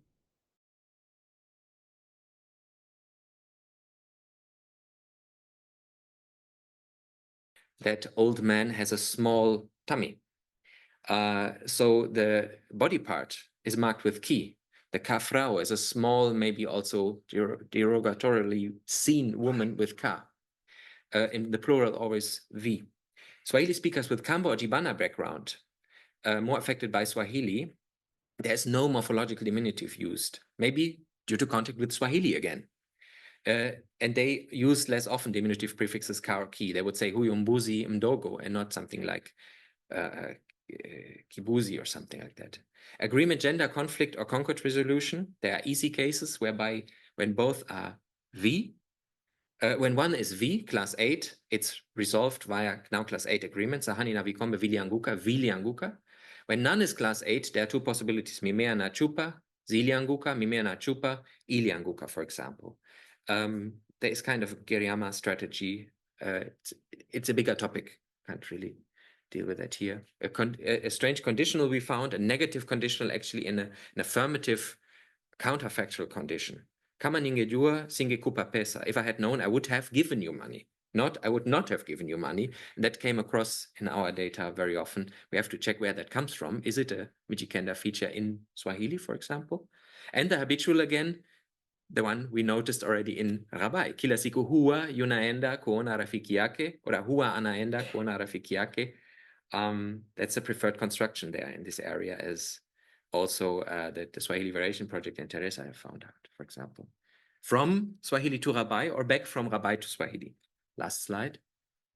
Swahilization as contact and convergence process can be more easily studied in Mijikenda languages than in others, where we have only one language in Tanzania somewhere, due to the typological similarity and shared features, cognate forms, and so on. But the scale or degree can maybe be determined comparing these languages, but the historicization is difficult. Social factors around the spread of Swahili are complex, occurred at different times. These patron-client relationships cannot be traced in detail nowadays. What are the major Swahilization events? Digo Islamization, Rabai Christianization, Jibana Kambe patronage systems, post-independence events, Mijikenda Union, and so on. And smaller Mijikenda languages are more prone to or receptive to Swahili influence. Jibana, Ribe, Kambe maybe. And Chiribe or Kiribe is a specific case of language shift, we have to say, in a way, rather than drift maybe currently taking place. And yeah, that's it. Thank you so much. Any question that anybody wanted to ask? Yes. So we'll take 3 questions at the same time, and then yes. So can I call it Babatunu? Is that okay? Yeah, let's go Babatunu and Natalie, and then Sarah. Go on. Yes. Go on. me see, where can we find it? Here. Yeah, looks good. I think he can't hear, like every time you have to give him permit or something. Okay. As to unmute, Yeah. right? Yeah, go on. Yes, go on. So if you could just speak out because we don't have the mics. In relation to the study, couple of observations with that question actually. So my first point of thought was just on abbreviation. I don't think it's surprising that the most common syllable to be abbreviated was final because of the fact that the emphasis in Swahili is an alternate version. That probably explains for that. There was just one observation I wanted to make. Okay. I think my main observation is that I'm not surprised by much what I heard there because I think it's a reflection, broadly speaking, of colloquial Swahili, how people actually speak it, and it's really transferred into writing, which obviously is an interesting observation in itself. Although testing that would be obviously a much bigger study trying to compare the two. So moving towards my question now, I think it would also almost be more interesting to understand if there were any instances where people did tweet in Swahili or in Swahili didn't have any borrowing, didn't have any obligations. So I don't know if Thomas, there was any element of that that's been looked at yet, and if not, that might be an interesting thing to try and look at. To pick up, okay. Okay, we'll hold that. Natalie?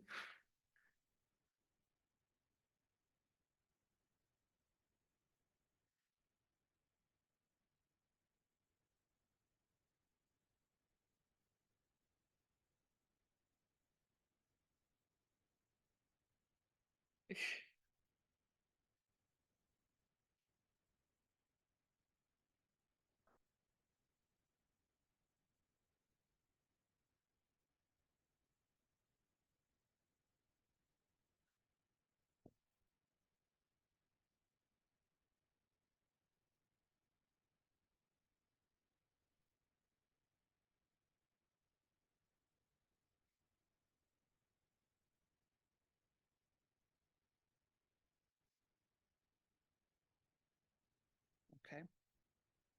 Thank you. Yeah.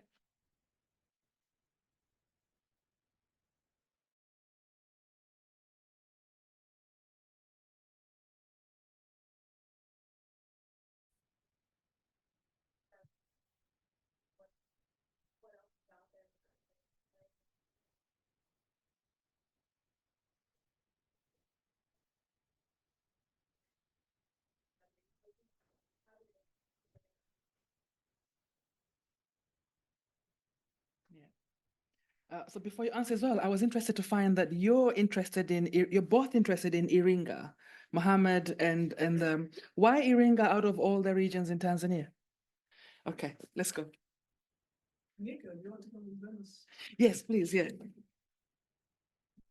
Was there any question for, maybe we could take two more so that we have answers and then we can go have tea. Yes, tafadhali. This is, I wanted to say Sheikh or Maalim or Abdulatif Abdallah.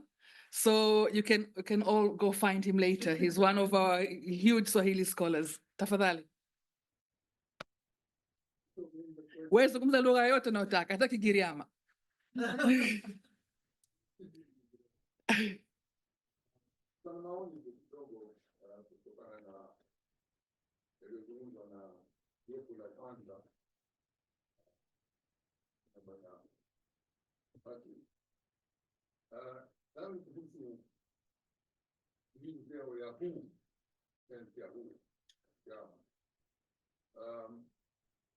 Sijui mlizungumza na Wahamu gani?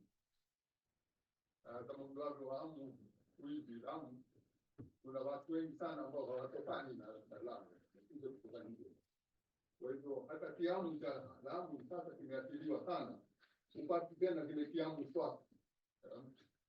Sasa kuhusu huu video ya huu au sensi ya huu kwa kiamu, ilikuwa kimaoni ni kwamba katika kiamu na kidogo ninajua machache sana kuhusu aina mbalimbali za pwani ya Kenya. Katika kiamu huu mbali ya kwamba yatumika kwamba ni habitual, lakini vile vile ni present tense. Kati ya moja kusema mimi husoma sasa, sio husoma kila siku, husoma sasa. Kwa hivyo kuna matumizi haya pia katika kiamu cha asili, kwamba huu si habitual tense peke yake, bali ni present tense vile vile, na hapo utaiona kwamba ukikanusha katika negative, husoma sasa, negative yake si somi sasa. Jawazi kwamba hii ni present tense. Kwa hivyo hilo ni moja ambalo watatu watanabaisha kama mlikuwa mmelielewa hilo. Kitu kingine ni kuhusu hii tense ya a. Nimeelewa vizuri kama kwa Kiingereza changu mimi kizuri, sababu nimeelewa vibaya. Nilielewa ni kwamba nimeelewa hapo kwamba hii tense ya a yapatikana katika kivipi tu katika sehemu nyingine za kufanya Kenya mtu hamkusikia. Nimestajabisha kidogo kwa sababu hii ni tense ambayo inatumika sana katika mfano katika kivita, ndio haja yangu ya mama. Kitu cha kawaida na katika kipemo vile vile naitumia hii kwa hivyo si akili peke yake, badiliko katika lahaja nyingine. Naweza kusema kwa hakika kabisa lahaja za pwani ya Kenya naitumia hii katika kipemo najua pia kubatumia. So that's one maoni mawili tunataka kuongezea.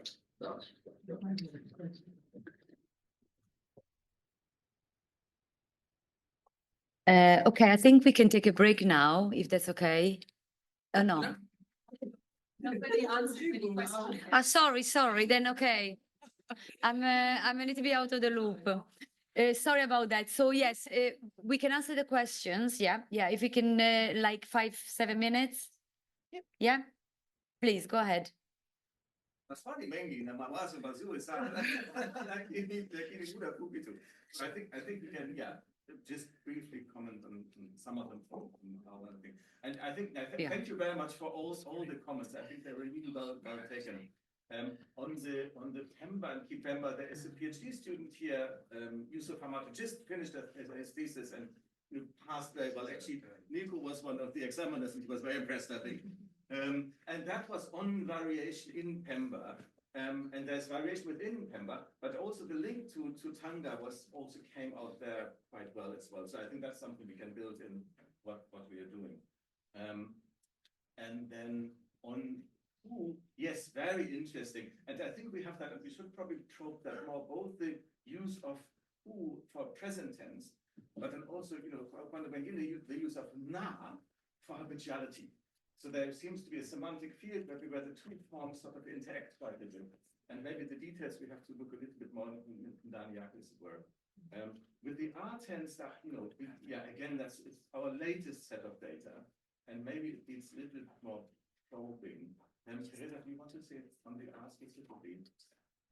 Yeah, I think that's very useful, and I think we definitely that makes sense that it's used more widely, and that's really useful to know where. I think for us, maybe what was interesting is the lack of it in some coastal locations. So like Mtwara, where that's not used at all. Then what does it say about what we think of as the Swahili coast? Almost like how south does it go?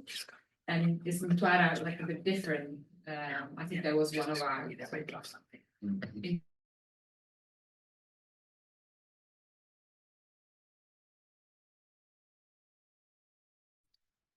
I wonder if we should give Tom a chance to answer because he's online, because maybe some of us can also discuss deep brain or something.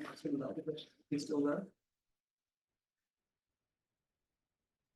Hi. Go on, Tom. Sorry. So I could hear most of it, and then when the question part came, it completely cut out. So I lost the question. So could you please repeat, just so I could answer? Okay. Basically, I've got my question now. The question that I wasn't that surprised by your findings in a way, because obviously that's colloquial Swahili, and I was just wondering if you've done any looking into if there were any analysis of whether there were tweaks that were actually no mixing full proper Swahili, but in that sort, or maybe there weren't any at all. And then also, I think Natalie wanted to know if there were instances of 3, 4 languages sort of like working together. Is that Right. So like, for example, okay, today I think I said tuchege tunakumisi. Did you find such instances? well, as in multiple languages being spoken together in the same in the same tweet. Yeah. I found that there were instances of multiple languages being spoken together, but they were very it felt to me that they were quite isolated from each other. So I with the Arabic and English, there was quite a lot where there was Arabic that would come up when we're talking about Eid or Ramadan. And then there would be an entire sentence in Swahili and then just a couple of words in the end in English, like thank you or wish you well, these kinds of things. So there is that kind of mixing there, but they do kind of feel very separate in different parts of the, if that makes sense. There's no kind of mingling between the 3 languages then. With regards to like Kiha, then I couldn't find any examples where Kiha was specifically used in the same tweet then that English was used in. So that seems very separate and on its own. With regard, so the final question, if I understand correctly, is about Kiswahili Sanifu and about whether there were many tweets completely in Kiswahili Sanifu. Is this correct? Yes.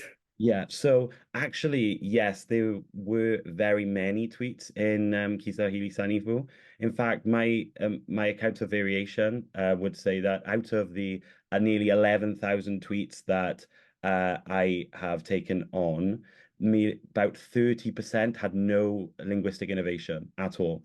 So it's nothing that we wouldn't expect, if that makes sense. And I'm still looking at those tweets because they help to contextualize the tweets around them. But I'm not studying them specifically because obviously the aim of the study is the variation and how it's spreading. So does that help? Yes. Okay, everybody, please go get some tea, coffee, biscuit. You can stand around for 5 minutes, then maybe we come back at 5 past. 5 past, yeah, 5 minutes, please. 12. And then the second panel could maybe start thinking of coming here with Hannah having to quickly get a coffee. Thank you very much, everybody. Yep. So this is the bag in Makobo Aokili that I'm talking about today, and more specifically talking about the compelling description of its contents by Leslie Matola. You might not be able to see this on the screen, the quotes, intelligent native of the museum label there. Yep. Okay, that's how it works. And the bag was part of a bequest made to the Museum of Archaeology and Anthropology in Cambridge in 1926 by the classicist and archaeologist professor, as he became, Professor Sir William Ridgway, who you can see there, who had amassed objects of interest from around the world. And the bag and its contents were purchased in 1911 from an unnamed Mganga, traditional practitioner, indigenous practitioner, if you like, in the village of Tumbe, aspirated Tumbe, I think, in the north of Pemba Island. And the collector was Leslie Matola. I'm afraid I don't have a picture of him. I don't know a lot about him, but I'll tell you a little I know. He was a mission teacher who had been working there for a decade. So since the early 1900s, start of the century, if you like. And he sent the bag and other items he'd purchased for Ridgway via the Reverend Egbert Hudson in Zanzibar, who acted on behalf of the professor. I don't think he actually used a horse, but that's one of the only picture I could find of Hudson in haste. So when the bag was bequeathed to the museum 15 years later, it was accompanied by a small bundle of correspondence, and correspondence relating to the collection, mostly letters and notes written by Matola, including a 49-page description and discussion of the bag's contents. written and sent in 2 installments. So that long description was sent in two installments.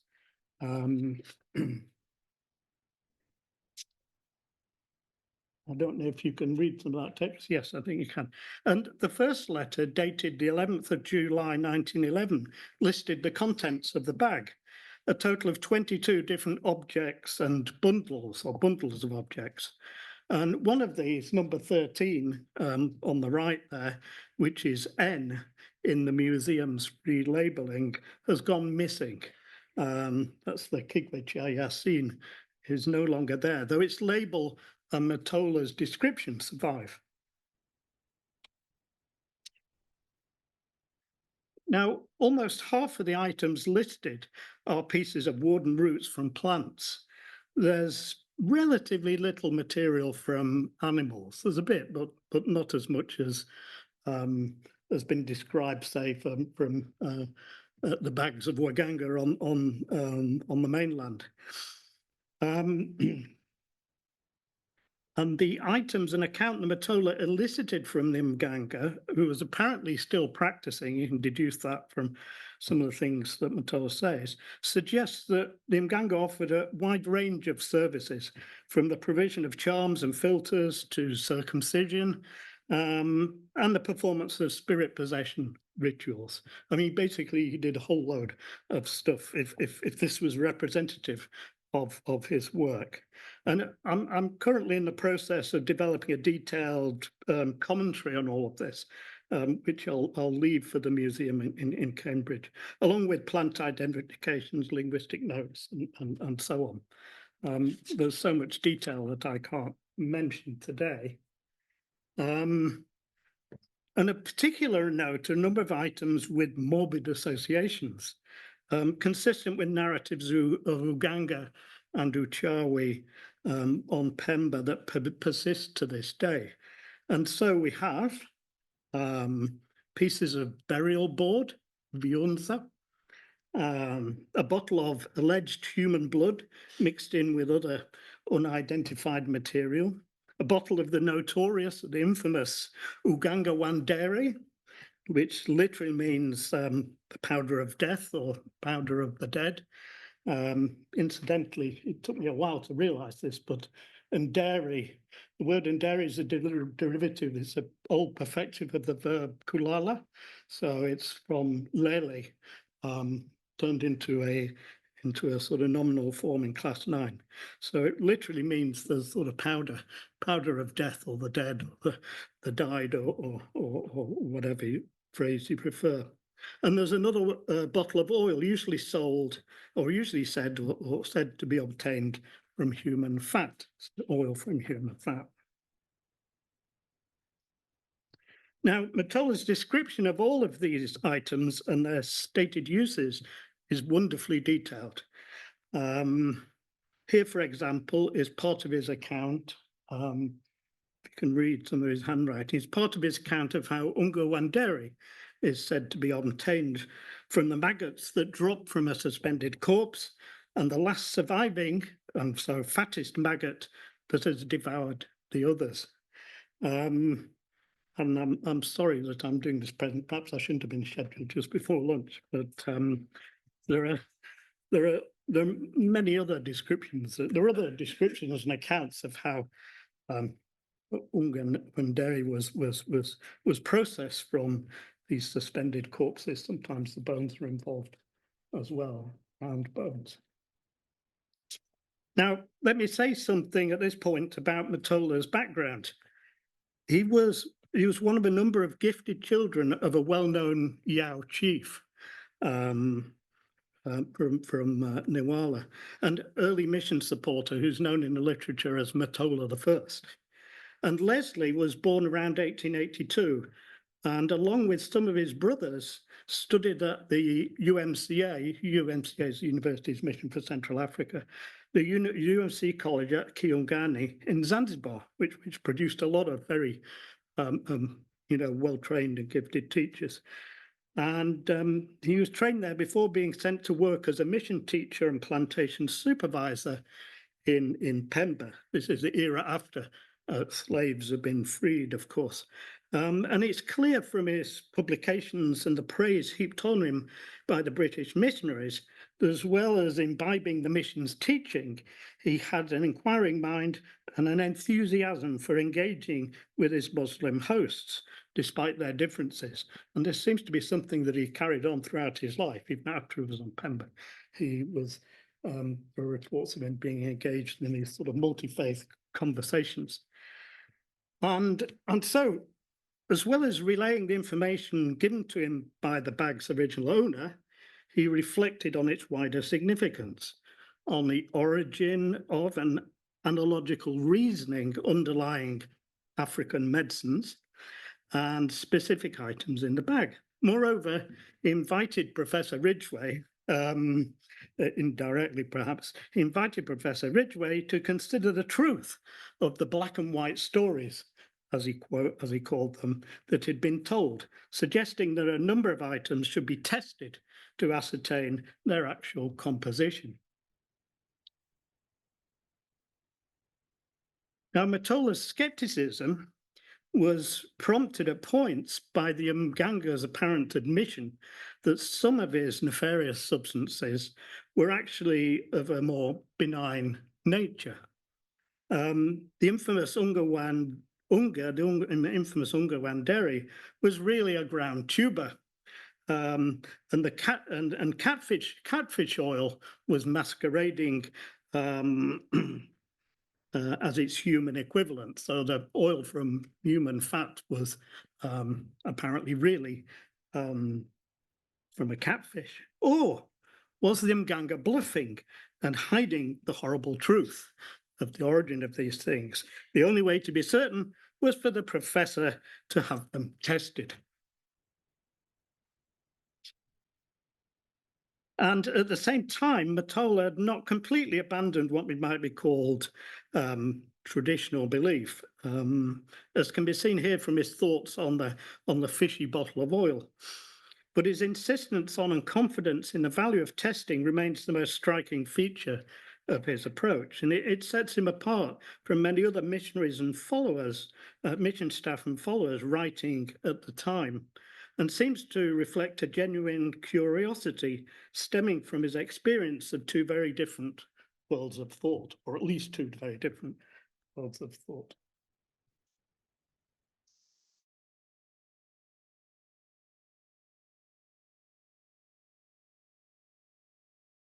Work by the missionaries, I doubt that any attempt was made to follow up on his suggestions. In some ways, he was thinking ahead of his time, and only more recently would testing of the kind he envisaged be possible.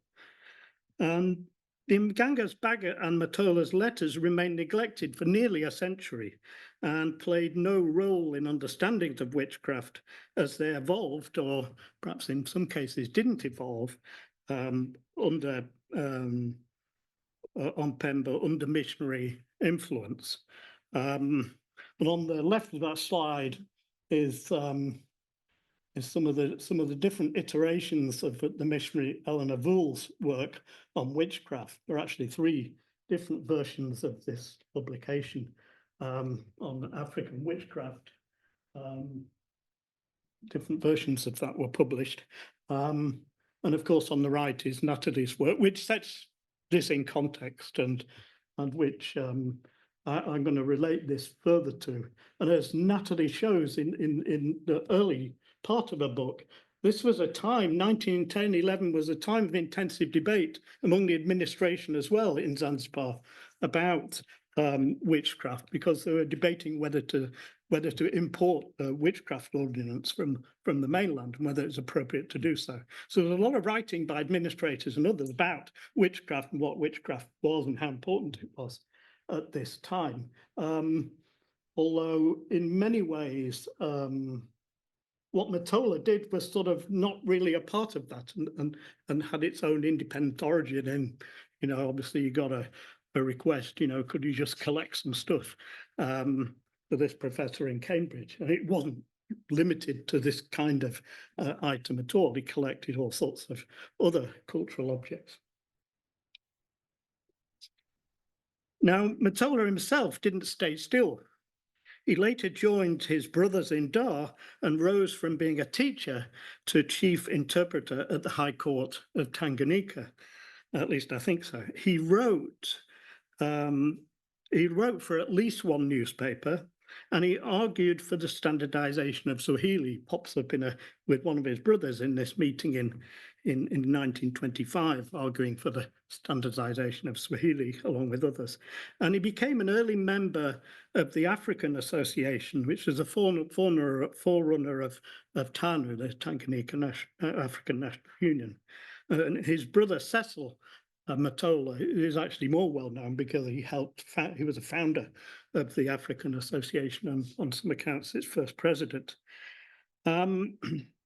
After retirement, Leslie became one of the founders of the Baha'i congregation in Dar. So he left his Christianity and translated himself into the Baha'i faith. He was one of the founding members of that community and its first assembly in Dar es Salaam in 1952. And when he died, ironically, his burial in the Baha'i plot in the European cemetery was at first contested by the colonial authorities, as he was followed into death by black and white stories as another kind. The colonial authorities did eventually agree to his burial there, but at first they objected because of his race. And that's the little that I know about Matola, abstracted from what I can find online. So I've yet to sort of try and delve into the archives, and I'm sure the full story of his life, which looks to me as though it really deserves to be told, will be found partly in the archives in Dar, which I'm not sure, but I'll get to anytime soon, if at all. But if anybody here knows the Matola family or members of that family or has any information that they might think be relevant, then please do tell me before the end of the day or later by email. And if anybody wants to pick up on that topic of researching that life, then I'd be very happy for that to happen, because it would help round out this interesting collection and help us understand more what its kind of place was in both Zanzibar history and the history of Tanzania as a nation. Thank you very much.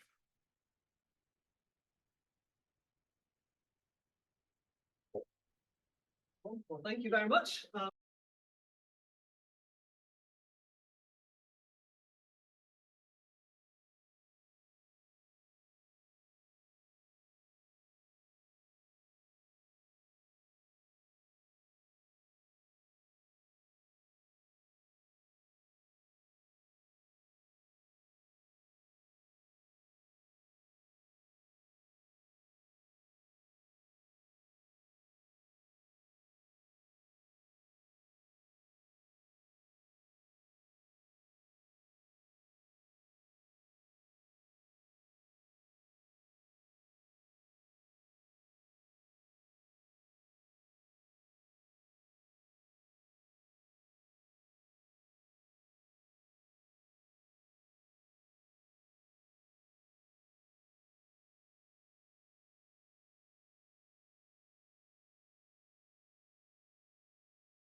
This also help us to look at kind of metapraxis, so the philosophical ideas and theories that lies behind certain religious praxis.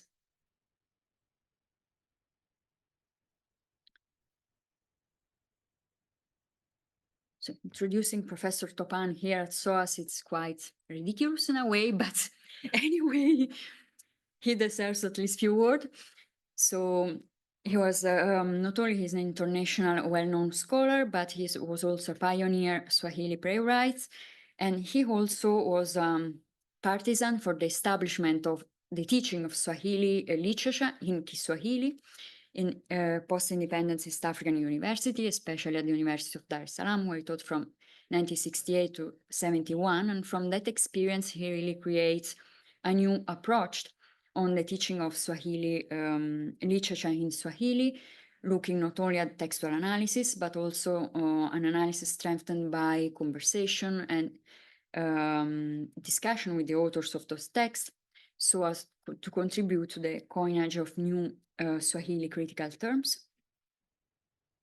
And so I need to thank Irene, she was somewhere there, who took this wonderful picture of Topan and me. And so I will look at the three plays, the early Infalme Giua, the masterpiece Leon Giapeppo, but also a bit on the little known Siri. Justice is a theme in this comedy, which is also based on the proverbs Tamanyingi Mbele Giza, and who is telling about, but is also reflecting a bit the the revolutionary government in Zanzibar, and also tell us about these characters, Wali, who by using references to the Quran, he could eventually restore justice in the country.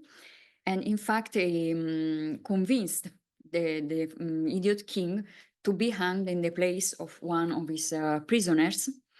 In fact, Wali started telling that he was reading religious books and being deliberately vague, and particularly was misleading on purpose the idiot king that he was talking about the Holy Quran. So he said in a book, Kitabuni, I read that the paradise, the heaven's door are open for all those who sacrifice themselves during the month of Safar, and particularly that the heaven is inhabited by all this wonderful city, beautiful maidens who are there waiting for people who sacrifice themselves to promote their faith.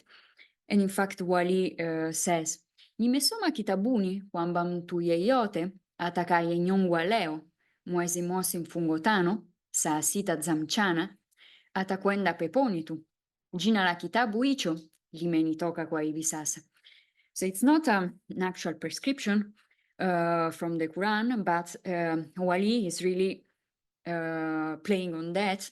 And in fact, in the end, he convinced this idiot king to be hanged, and justice was eventually restored in the country.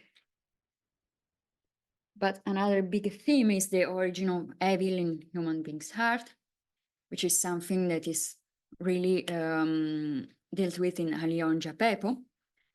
And in fact, it's not only display a kind of, it's been read as a parody of certain aspects of Ujamaa, but particularly is also a play who deals with this, with the human nature, but also when he's speaking about the presence of evil in the world, he's taken from some section of the Quran, where he's telling, when the Quran explains us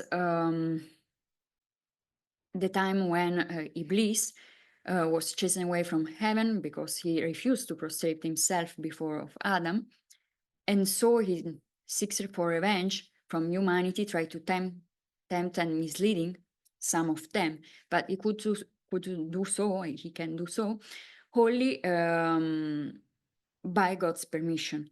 And in fact, as we can read in Quran 15, 28, 31, he said, except thy servant among them, sincere and purified, or in Surah Al-Sad, Iblis said, then by thy power I will put them all in the wrong, except the servant amongst them, sincere and purified. And so similarly, in the final in Iblis's final monologue, we find how he disclosed the reason that he was actually empowered and gave by God to tempt humanity so as to complete his own work. In fact, he said, Ndio sababu ya kunipa dunia hii ni miliki. Kule yupo Mungu, huko nipo mimi. Na sote sisi ni kitu kimoja, kwa sababu tunapendana.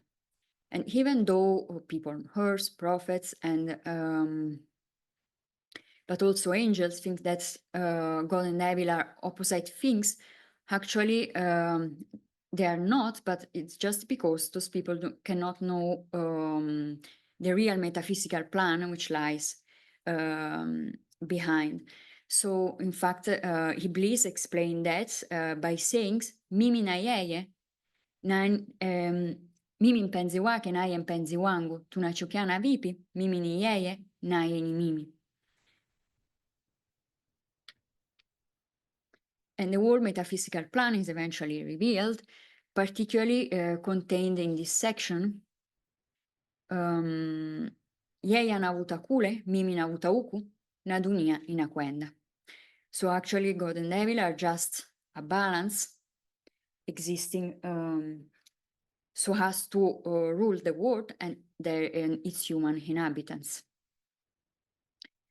However, in another play, in Siri, through Mwinyi's final monologue, so one of the main characters, we look more not at the metaphysical plan, but we will look more at how people on Earth perceive that design and how they seize their frailty in front of the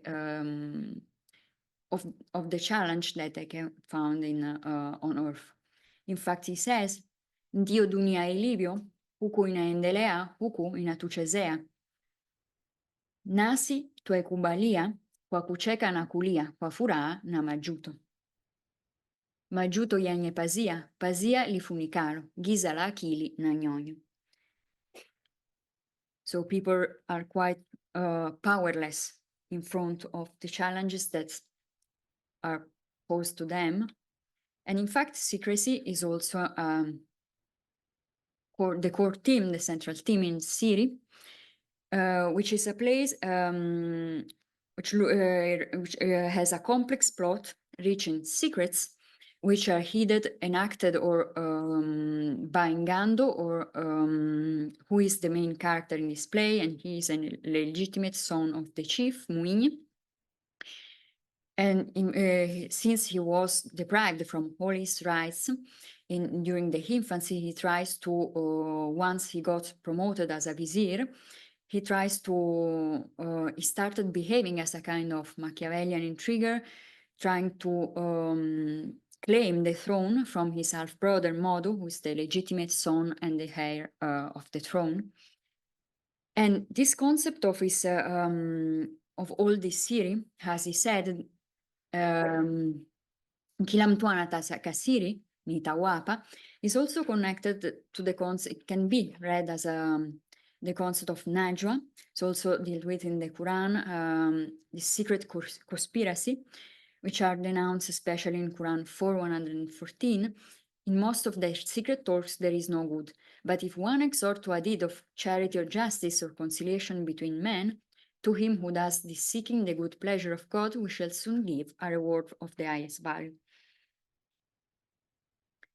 But also these secrets are also connected with other forbidden actions, like, for example, witchcraft, which is also described in Kivuli Kinaishi, with the word of Uginingi and its myth. But witchcraft is also denounced in Quran 2:102, when we have the two angels, Harut and Marut, that they were complaining about human weaknesses, and so they tested humanity by teaching sorcery in the city of Babylon, but they could not thus harm anyone except by God's permission. So we are once again connected to what we have explained before about connected to Alio and Japepo. However, justice must prevail somehow. And in fact, in the play, we have two different situations, the two brothers, Gando and Modo, who have two different souls. One of them has a Modo, even though he killed Gando in the end, but he acted like that because he was burdened by his father's fault, but at the same time, he needed to protect himself and the reign from Gando's intrigues. but he has a good soul, and in fact he will be judged on earth because of human frailty. On the other hand, we have Ngando, that even though his own evil came from his father's evil, he harbored malice inside his soul, so he will be judged in the afterlife by the Mizani, so this eschatological scale of action as described in the Quran. And in the end, so kitendo kitahukumiwa hapa hapa barazani kibinadamu kwa mizani. And so that is the case of Modo, that will be judged for his human frailty, but the other one will be judged in the afterlife. And so that's the final meaning, that Kwani Hayan Diosiri Yasiri. So in a way, this place is encouraging a kind of mystical exploration of the human nature and their souls, in the innermost part of their souls. But in another way, is also telling us that perhaps sometimes there are secrets that remain such, even for the authors of fictional works themselves. And in conclusion, if at first, particularly in the preface of Leon Japepo, we saw a world where politics and education, and as Topans explained, were stronger than religion, that was just confined in a private sphere. However, since all the three levels, religion, politics, and education, aim to human well-being, in a way, Topan seems to replace religion in Siri. So if its place was doubtful in the preface of Leon Japepo, we will see how religion takes back its place together with politics and education through the play of Siri. And so I think I'm on time. Thank you for your attention.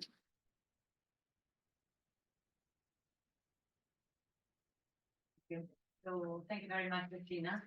Brilliant. So we'll do the Q&A at the end. So now we are joined by Arthur Muia, which should be online. Arthur, can you hear us?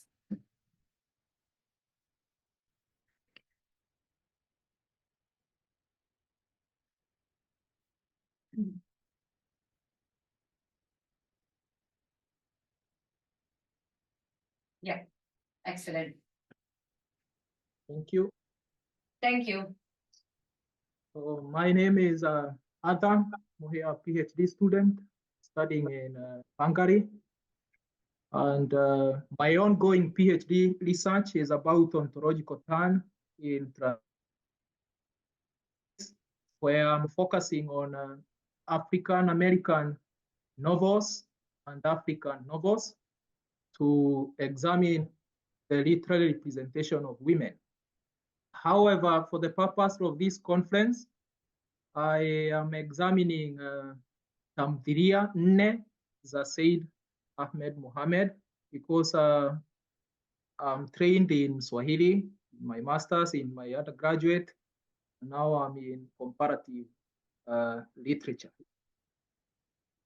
So to start with, my title is about ontology and the Swahili literature, how it has been represented in these authors' plays, 4 of them. Then I begin with this sentence, ontology and Africa in one sentence. Ontologia za Mwafrika means ontology, African ontologies in plural. Then ukomboaji, it's different with ukombozi because ukomboaji is ongoing. And pegging this presentation on the hypothesis that there is more about Africa before what is shown on the graphics and after it. That is, there is more about Africa before colonization and after colonization. It's that before and after where we can find African ontologies.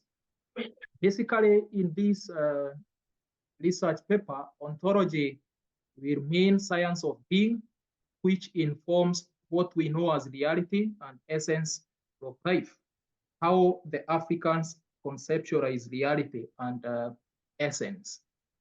Then ontology is closely related with epistemology, which elaborates how we know that which we refer to as ontology. Ontology is gained in different ways and can be used or utilized differently. One of these ways is through literary studies. This is because ontological perceptions influence literary texts for or against. So the authors will be writing for a certain ontological perception or ideology or against it. Then the author I'm examining his works, Said Ahmed Mohammed, not a foreign author when it comes to Swahili studies, born in 1947 in Zanzibar, Tanzania. Mtafiti, mwandishi, mwalimu wa fasihi, and he has written in all the genres, mashairi, diwani, hadithi fupi, riwaya na tamthilia. He has also traveled in the literary world, having taught in Tanzania, Kenya, Japan, Germany. Then the four tamthilia 4 ambazo nitazishughulikia. The first one is Amezidi, which he authored in 1995.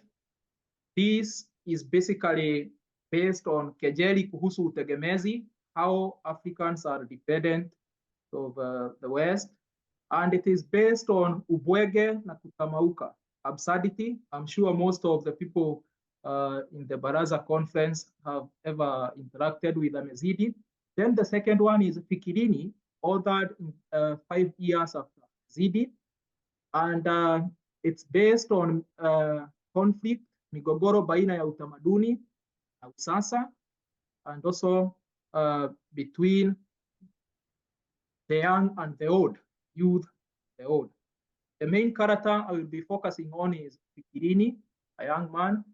Then Jangara Werevu is the third, and it's more about mazingira, the environment, and the ontologies, African ontologies in relation to mazingira.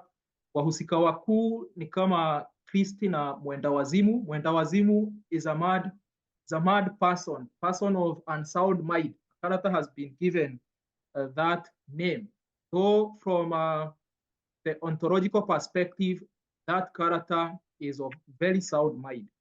Then the fourth one, published in 2016, it's more about utandawazi. Utandawazi here means globalization and the African ontology, where kuna mgogoro.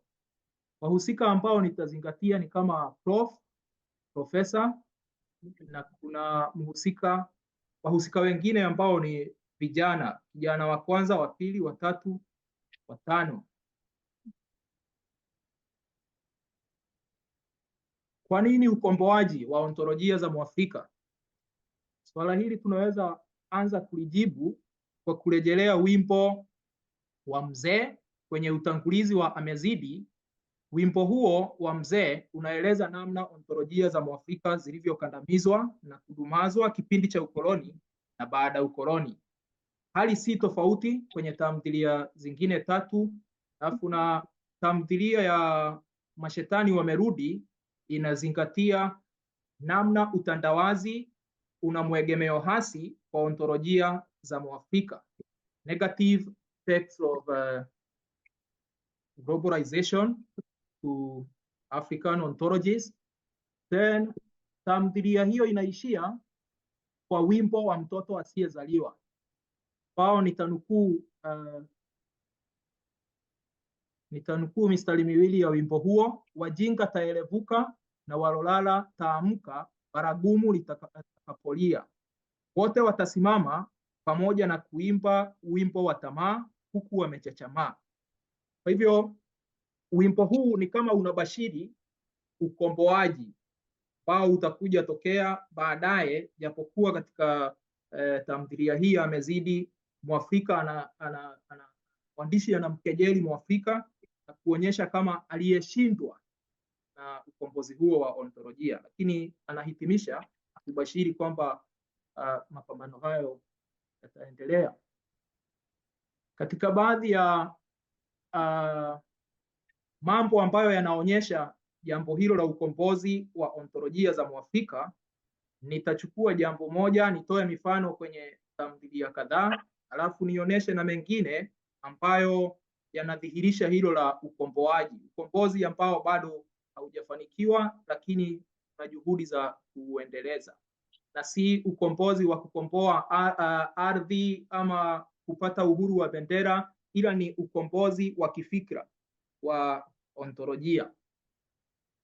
Ontolojia kwenye maji na vyanzo vya maji. Katika janga la uelevu kuna mazingira ya misitu kama vyanzo vya maji na umiliki wake na matumizi, ambapo katika ulimwengu wa sasa sote tuko mbioni tukihimizana tupande miti, tuhifadhi mazingira.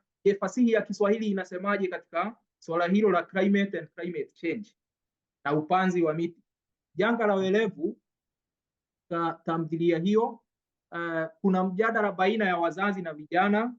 Vijana hawa ni Busara na Kristi, ambao wanajadiliana nafasi ya imani na matambiko ambayo Waafrika walikuwa wanayafanya. Wanahifadhi aina fulani fulani ya miti na mimea au kuhifadhi mazingira kwa sababu za kiimani matambiko. Sasa wanajadiliana iwapo ulimwengu wa sasa matambiko yanaweza kuwa yakisaidia katika uhifadhi wa mazingira, ama Mwafrika hana lolote katika kuyahifadhi mazingira yake na anategemea kuoneshwa kwamba mazingira yanahifadhiwa hivi. Nimenukuu Busara, mhusika Busara ambaye ni mwanafunzi wa chuo kikuu, anakejeli uigaji potofu, hali ambayo imesawiriwa pia katika tamthilia ya Amezidi. Iwapo umeisoma, umeona namna Mwafrika ameonyeshwa elimu yake ya kuiga tu na kuyarudia kikasuku mambo ambayo hayamsaidii katika mazingira yake ya kila siku. Nukuu hii katika ukurasa wa 32 mpaka 33: lazima tujifunze mambo yaliyo karibu na sisi kabla hatujajifundisha yaliyo mbali na sisi. Mbona tunakimbilia masomo ya nuclear development badala ya water development? Ni kipi kinahifadhi uhai wetu baina ya taaluma hizi mbili? Sasa nukuu hii, mhusika huyu anamuonesha Mwafrika kama mtu ambaye anakimbilia mitaala ya elimu kutoka katika mataifa mengine ambayo yanajihusisha na mambo ya nuclear development, wakati yeye Mwafrika bado hajashughulika na water development, ambalo kulingana na ontolojia za Mwafrika anaweza kuihifadhi kupitia imani zake, kupitia dini zake, matambiko na kadhalika. Kwa hivyo Mwafrika anaishia katika hali ya kutamauka kwa sababu anakimbizana na yale ambayo hayamfai kwa wakati huo. Mhusika mkuu Kristi anaugua ugonjwa wa kiajabu ambao unarejelewa kama kihelehele, na ugonjwa huu tiba yake inapatikana kwenye maji matakatifu.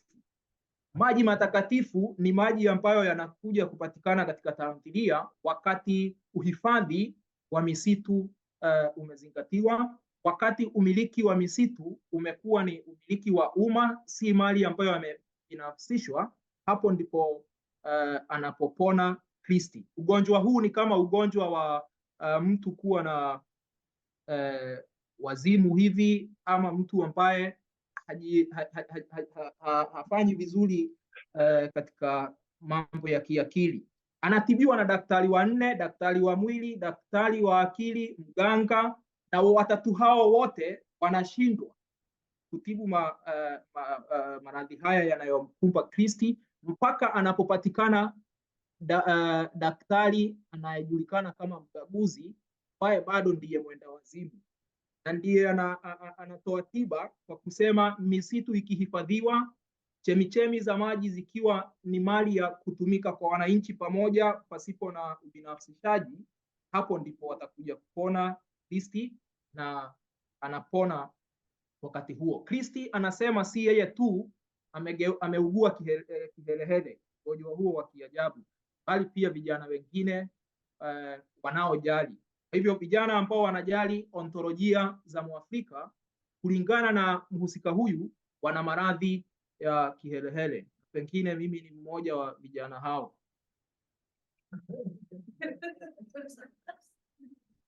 Wao wanajali mambo ya kizamani zamani.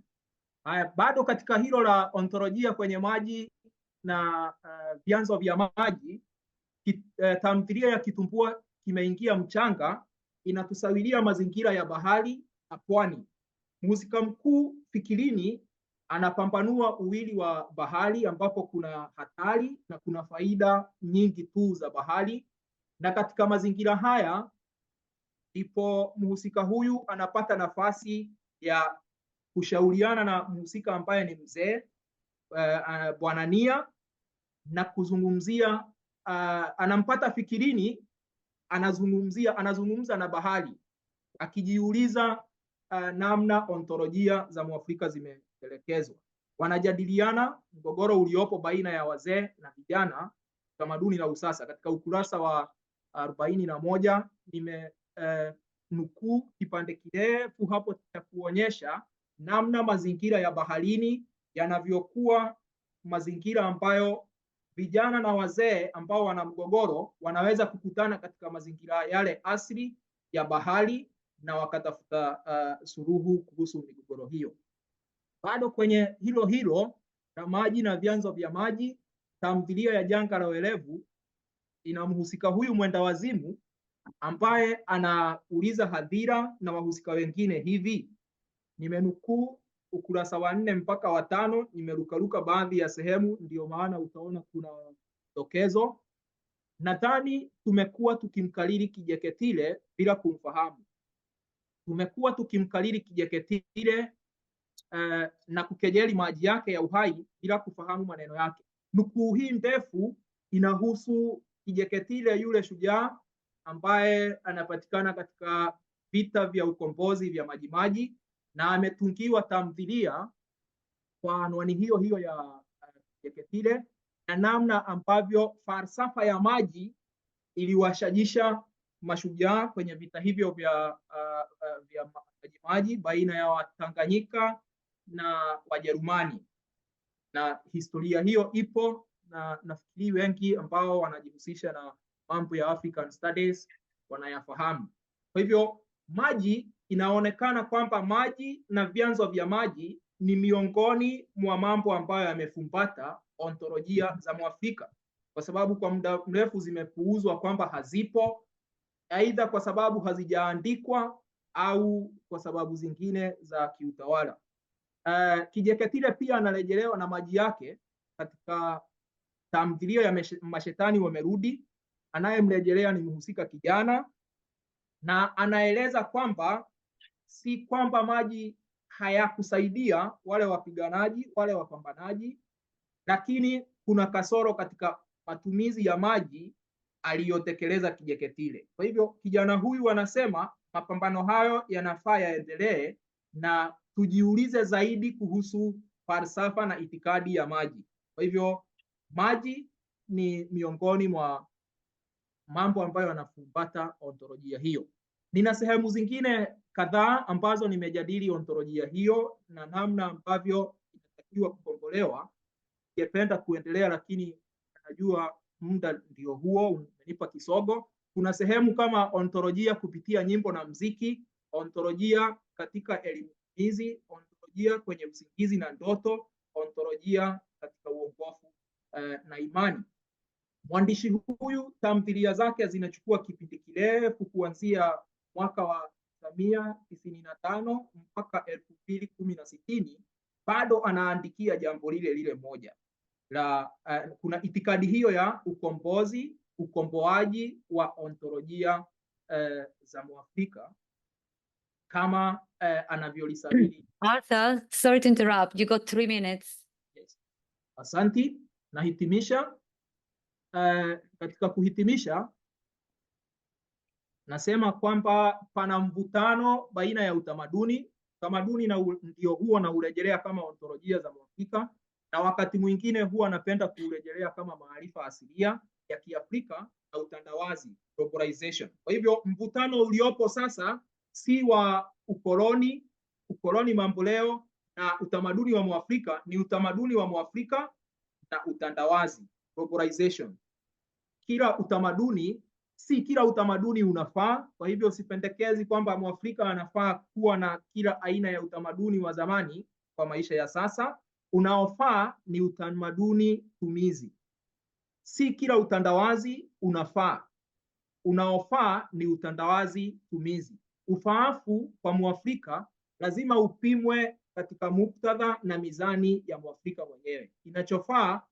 Kinachomfaa Mwafrika ni Mwafrika mwenyewe anafaa kujistahili, aseme hiki ndicho kinachonifaa katika mazingira ya sasa, lakini si Mwafrika kuaminishwa kila kitu ni kibaya.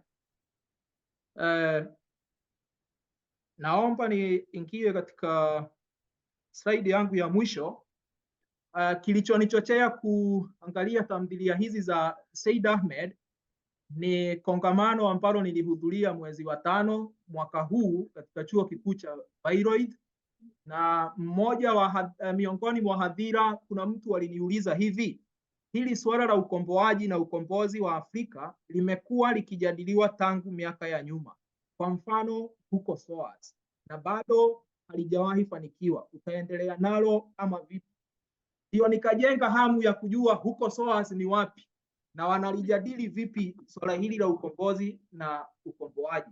Ndio nikajipata nimetuma ikisidi yangu ili kuliendeleza, kwa sababu jibu langu nililomjibu muuliza swali huyo, na jibu hilo ndilo ninalosimamia mpaka sasa, limejengeka katika falsafa ya mzee wangu mmoja ambaye mnaye hapo, Abdulatif Abdalla, wa Sauti ya Dhiki. Amekwisha andika shairi la Siwati, kwa nini niwate. Shukran. Very much, Arthur. We're going to come back to you with question at the end of the panel. So yeah, stay with us. And now we are moving to the next presentation. Uta Rezayan from Hamburg, do you want to join us up here? And then, yeah. Thank you very much. Asante sana. Jambo. Tuzo Challenge was an innovative and unique collaborative online writing project aiming at producing a work of Swahili fiction, indeed a novelty in the history of Swahili literature. It took place on Facebook in August of the year 2020, being started as a writing competition by a well-known Tanzanian writer, Fadhi Mtanga, with the aim to achieve a novel about the problem of sextortion in Tanzania.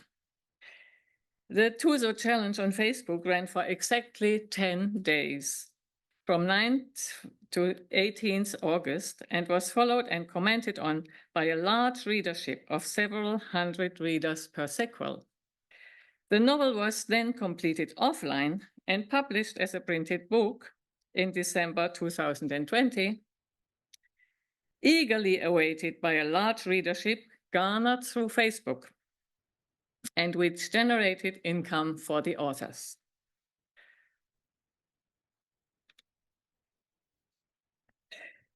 In my talk, I want to highlight the history, subject focus, organization of the writing process, and processes of reception and reader participation of this unique online writing project.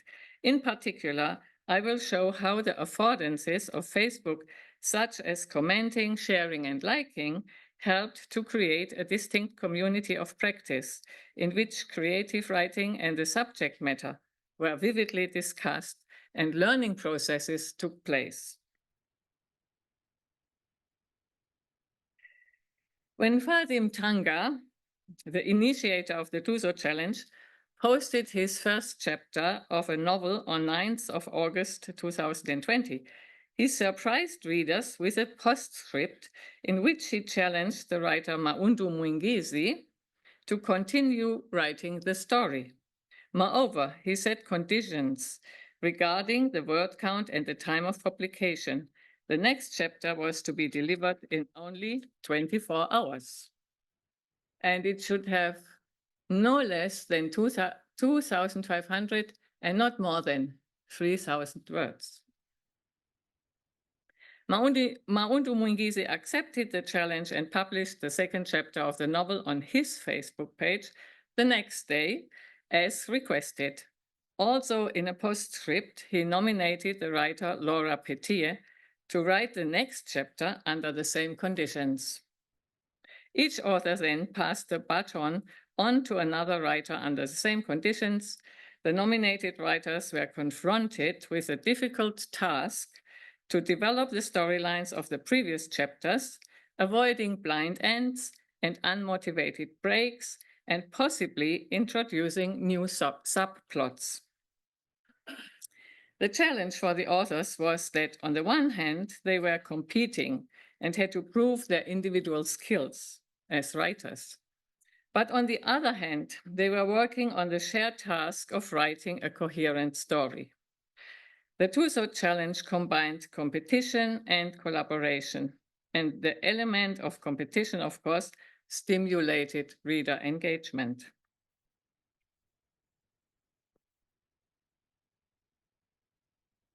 Tuso challenge was initially conceived by Fadim Tanga as an open project in which, theoretically, any writer could be challenged to write the next chapter.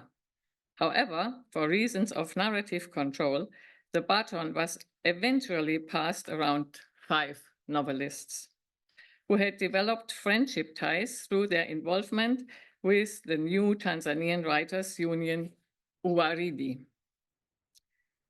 Their names are Fadim Tanga, Maundu Mwingizi, Laura Petier, Lilian Baga, and Hussein Tua. All 5 authors are literary activists and are currently among the leading authors of popular Swahili literature in Tanzania.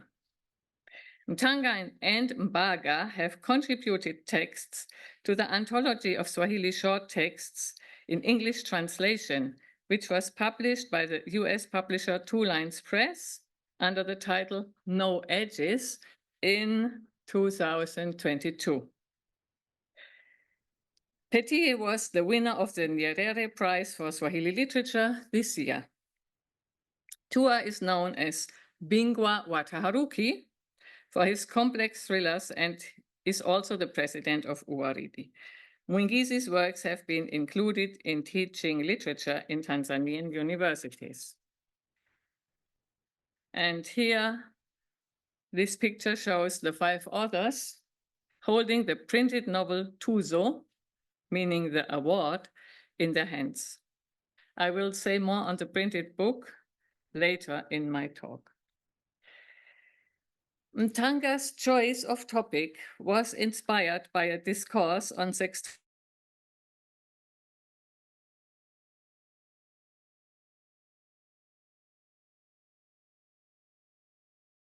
The issue gained renewed prominence shortly before the launch of Tuso Challenge, owing to a discussion led by BBC journalist Zuhura Yunus on her independent Swahili talk show on YouTube in June 2020. Sextortion, a portmanteau of sex and extortion, is defined as a combination of corruption and gender-based violence, when a position of power is abused to obtain a sexual favor. It is seen as a violation of human rights and an abuse of power that must be understood in the context of gendered power relations and norms.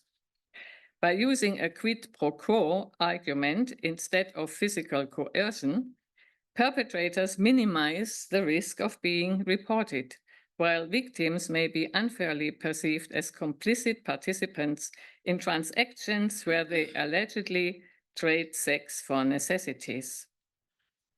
The prevailing ambivalence towards sextortion victims was reflected in the reception of the Tuso Challenge, as became clear in the discussions among readers and writers on Facebook. It generated tremendous emotional engagement and thus contributed to the heightened interest in the project.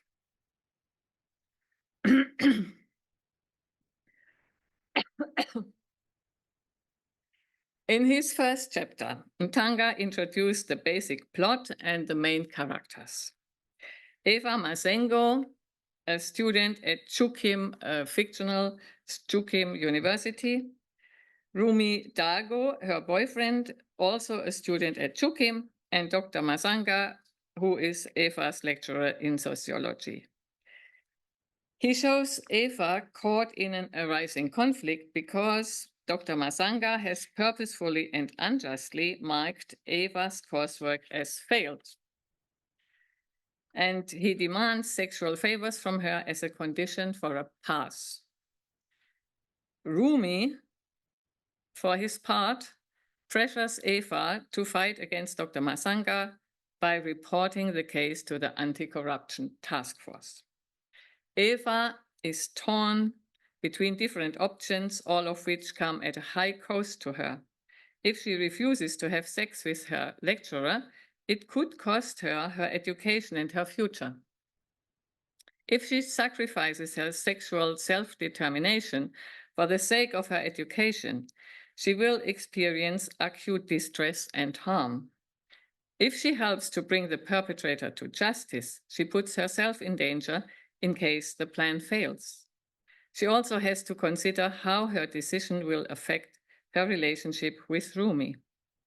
As one can imagine, the individual moral attitudes and values of the authors had a great influence on the direction in which each of them developed the story.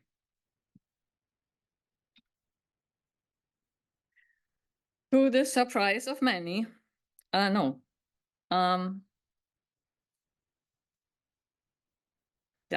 the surprise of many, the author of the second chapter, Maundu Mwingizi, turned Dr. Masanga's sextortion attempts into a fait accompli by catching her off guard in his office. Tragically, the reason for Eva's meeting with the lecturer was that she, at the insistence of her boyfriend, acted as a decoy for the anti-corruption agency to bring Dr. Masanga to justice. The plan that the officer would intervene before harm was done, however, failed. The two following chapters by the two female authors show Eva increasingly trapped between the demands of Dr. Masanga, who now wants even a longer relationship with her, and her boyfriend, whom she did not tell what happened in the office. In fact, the women writers depicted Eva predominantly as a victim. The audience, as well as the writers, had controversial views on Eva. Some tended to blame her as immoral and guilty, while others saw her more as a victim. And that was, of course, the yeast for discussion on Facebook. Mtanga told me in an interview that the experience of other writers' perspectives was an opportunity for him to expand his writing philosophy. From the example of Tuzo Challenge, he said, he learned that characters can develop through conflict and contradictions. In fact, much of the chapters that followed dealt with characters' inner processes. The writers endeavored to illuminate and convincingly express the characters' motivations, fears, hopes, and the resulting inner conflicts, and portray their relationships realistically and vividly. This way, they achieved a novel with a remarkable degree of character development. Eva's situation was visualized by a renowned Tanzanian graphics designer, Twaha Hamisi Ubwa. He presented this illustration on his Facebook page after the 5th sequel of the story had been published, and the writers adopted it as story cover from then on. Eva's dilemma prompted readers to comment on and evaluate the situation, thereby expressing quite different moral views on Eva. They also tried to predict the next steps of the protagonists. They shared their excitement and expressed their emotional engagement, moral values, judgments, and expectations in the Facebook comments section. Mtanga's initial chapter received over 200 likes and 169 comments on his personal Facebook alone.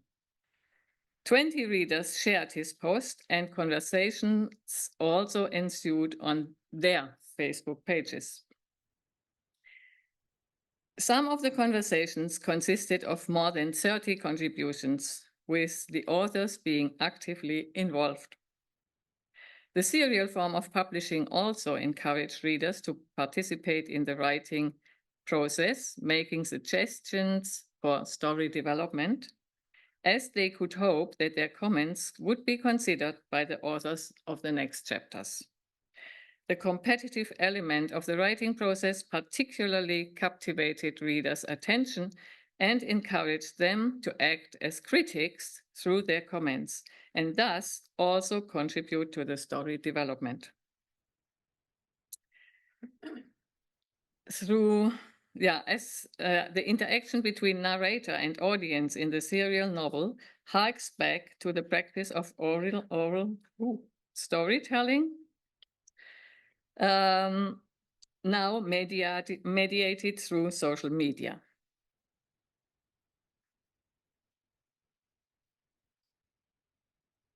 Through liking, sharing, and commenting on Facebook, readers participated in the writing process.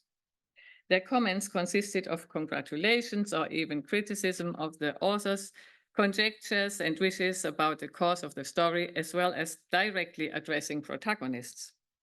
Individual chapters received up to 1,000 comments.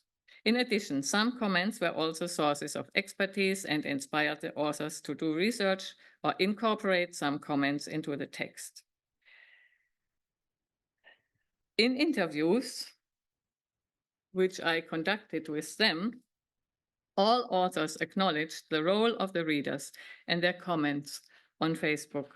Hussein Tua, one of the writers of Tuzo, even admitted that the novel could not have been written the way it was without the readers' comments. He added that he always paid attention to readers, to their comments, and compared Facebook to a cooking pot with expertise in it. He said that he copied and saved substantial comments and that he looked at the profiles of people who posted comments.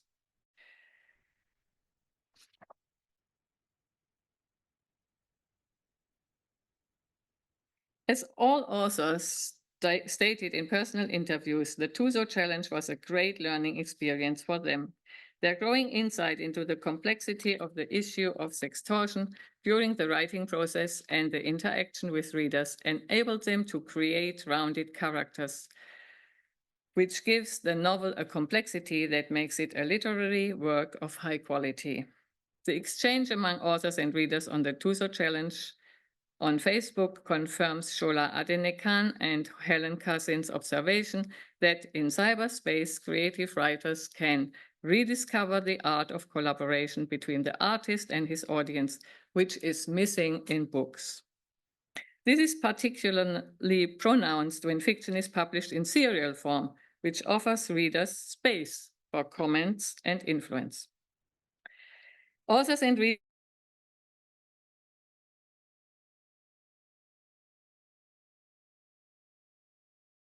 COP.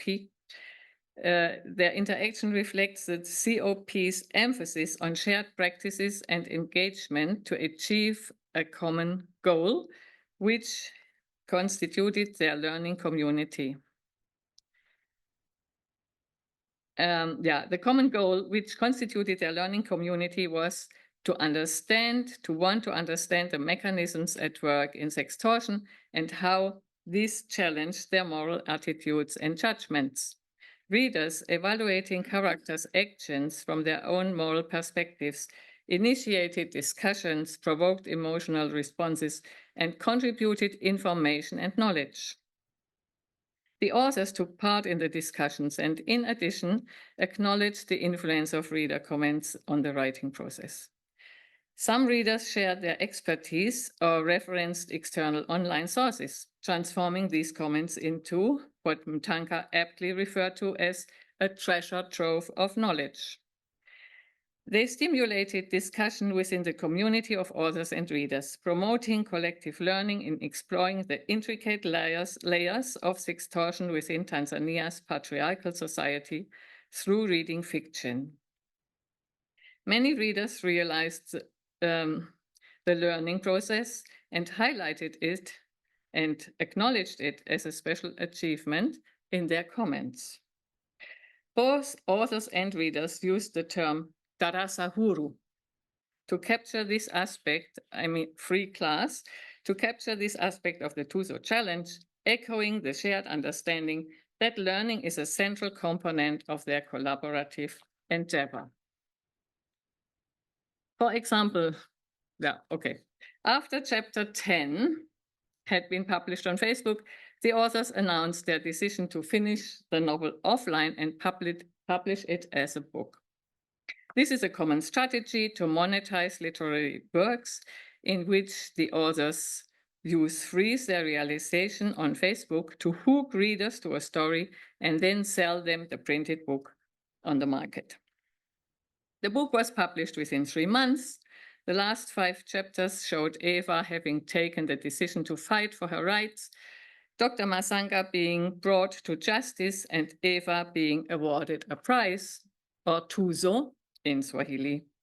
The authors organized a book launch, which they announced on social media, as well as in the traditional media. They wanted to report about their experiences with the TUSO challenge and also to discuss the topic of the book, for which purpose they invited experts.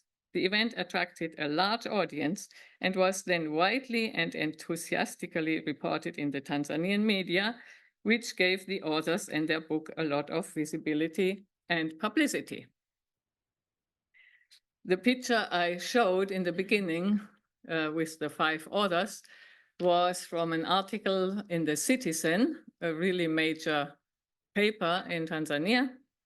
And the headline was Tanzanian Writers Fighting Sextortion Through a Novel.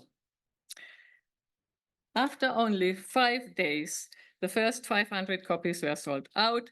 The book was reprinted twice and has to date sold about 1,500 copies, which is a huge number for the Tanzanian market, but currently it is out of print. In conclusion, the TUSO challenge stands out as an exceptionally and highly impactful literary event, wherein authors and readers adeptly leveraged the affordances of Facebook. It had a significant impact on the participating literature enthusiasts and society at large, marking a milestone in the literary history of Tanzania. This paper, my talk, has shown that the producers and recipients of the TUSO challenge formed an online community of practice that enabled collective learning processes and shaped the trajectory of the novel, with Facebook serving as a catalyst.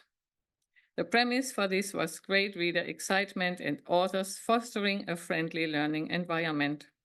This process was characterized by the participants' discourse and storytelling habits rooted in oral practices.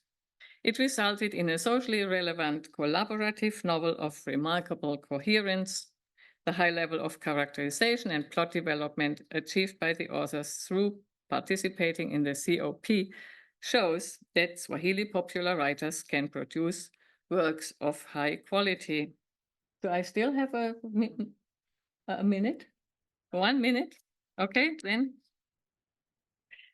Participants' comments and conversations reflect their dialogical relationship and offer unique insights into literary reception processes impacting narrative theory. The active involvement of authors in discussions and the provision of feedback on Facebook constitute essential components of the creative process. This aspect aligns with narratological principles as the character's development and story progression are influenced by the diverse perspectives and moral evaluations of the community involved. The controversial discussions and debates on Facebook that resulted underscore the narrative impact of the community's engagement. The challenge faced by the protagonist, as depicted by different authors, created a multifaceted exploration of the characters' struggles. The introduction of new characters in response to the discourses on Facebook expanded the narrative landscape, enriching the narrative with thematic depths. The narratological analysis extends to the visual representation of the narrative through a reader's contribution. This artistic interpretation becomes a visual narrative element receiving public comments, further contributing to the multimodal nature of the storytelling experience. In conclusion, the Tuso challenge, when viewed through the lens of narratology, emerges as a rich narrative tapestry woven by the collaborative and competitive dynamics of authors and readers, which was facilitated by Facebook. Yeah, the interplay of individual perspectives, moral evaluations, and thematic developments showcases a nuanced and evolving narrative structure, demonstrating the storytelling potential inherent in online collaborative endeavors. Thank you. Hamjambo. Kwanza nimshukuru sana Dr. Ida na wenzake wote hapa SOAS mliotupangia baraza hili ambalo kwa kweli limenawiri sana. Asanteni, tunafahamu ni kazi kubwa mno. So, yeah.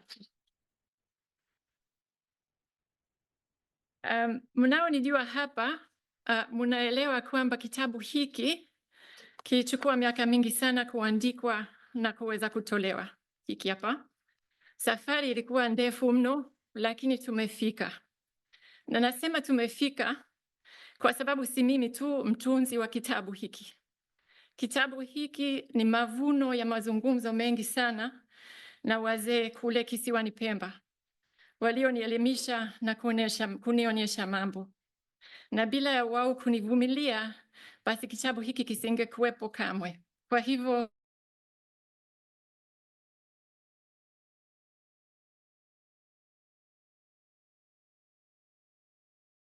kwanza, hiki ni kitabu cha wazee. Waswahili wanasema mzee ni dawa. Na kweli, humu mutakuta wazee wengi na kweli walikuwa dawa. Dawa za aina nyingi, kwa ujuzi, kwa uelewa wao, kwa upeo wa fikra zao, na mambo mengi walioweza kuyavumilia na kuyafanya, na mengi ambayo siku hizi ni nadra kuyakuta. Humu pia mtakuta taswira ya kisiwa cha Pemba ambayo haipo tena.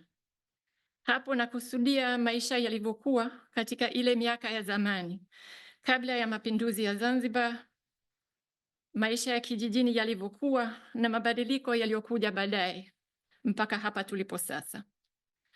Tunavyo vitabu vingi kuhusu Zanzibar na kila moja kina mengi ya kutufundisha, lakini si vingi vya Kiingereza vyenye kueleza hasa maisha ya Pemba. Kwa Kiswahili vinaanza kutolewa, na hapo lazima nimtaje Mwalimu Omar Ahmed wa Wete Pemba. Na pia kuna tasnifu nzuri mno zinazoandikwa hasa na wanafunzi wa SUZA na vyuo vingine vya Zanzibar, na inshallah siku moja zitapatikana nje ya Zanzibar. Lakini vipatikanapo kirahisi kwa sisi tulio hapa si vingi.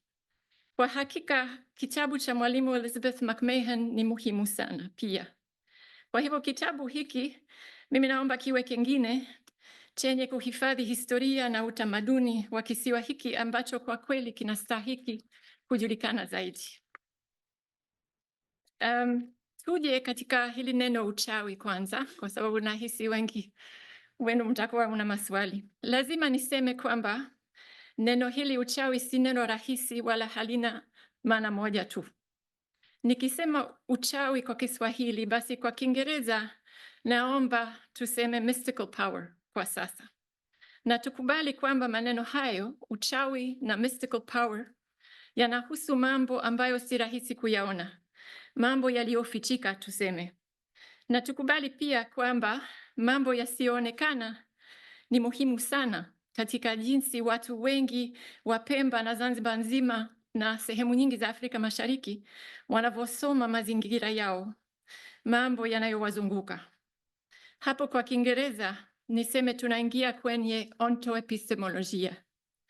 na ni ontoepistemolojia inayohusisha au kujumuisha mambo ya kawaida ambayo sote tunaweza kuyaona na mengine mazito ambayo kwa sisi tuso na macho takiwa hatuwezi kuyaona wala kuyaelewa.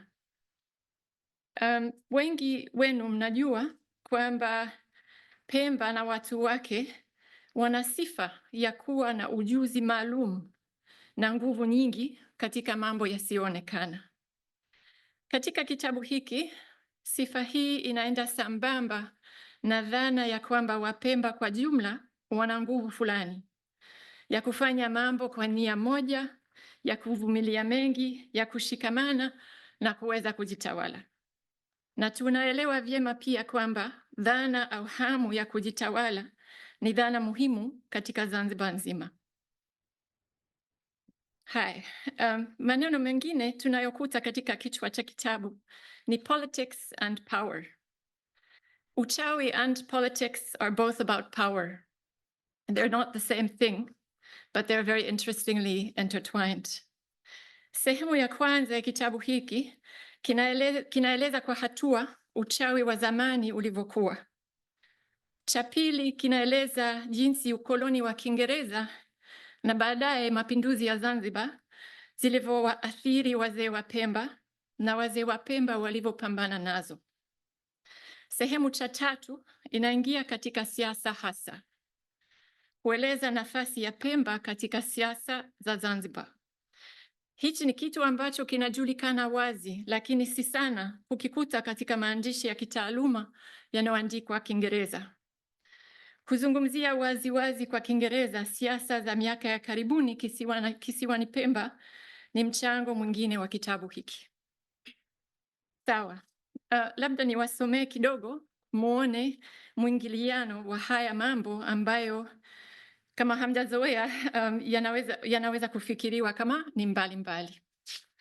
So in this first small bit, we see how the very landscape of Pemba is multi-layered and how people moving in the landscape are vulnerable to forces and people and also to jinns whom they cannot see.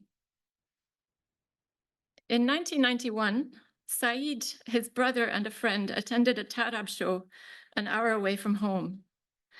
There, they drank heavily. A fight broke out and began to get out of hand. They had planned to stay overnight, but they decided to walk home. They began at midnight, the time when Wachawi and jinns are likely to be abroad. On the way, they encountered Babu Pakacha, famous for changing into a palm frond basket and for being in two places at once. One of the three boys was Babu Pakacha's nephew. Said explained, Babu Pakacha was there with a dog as big as a donkey. We greeted him, but he didn't answer.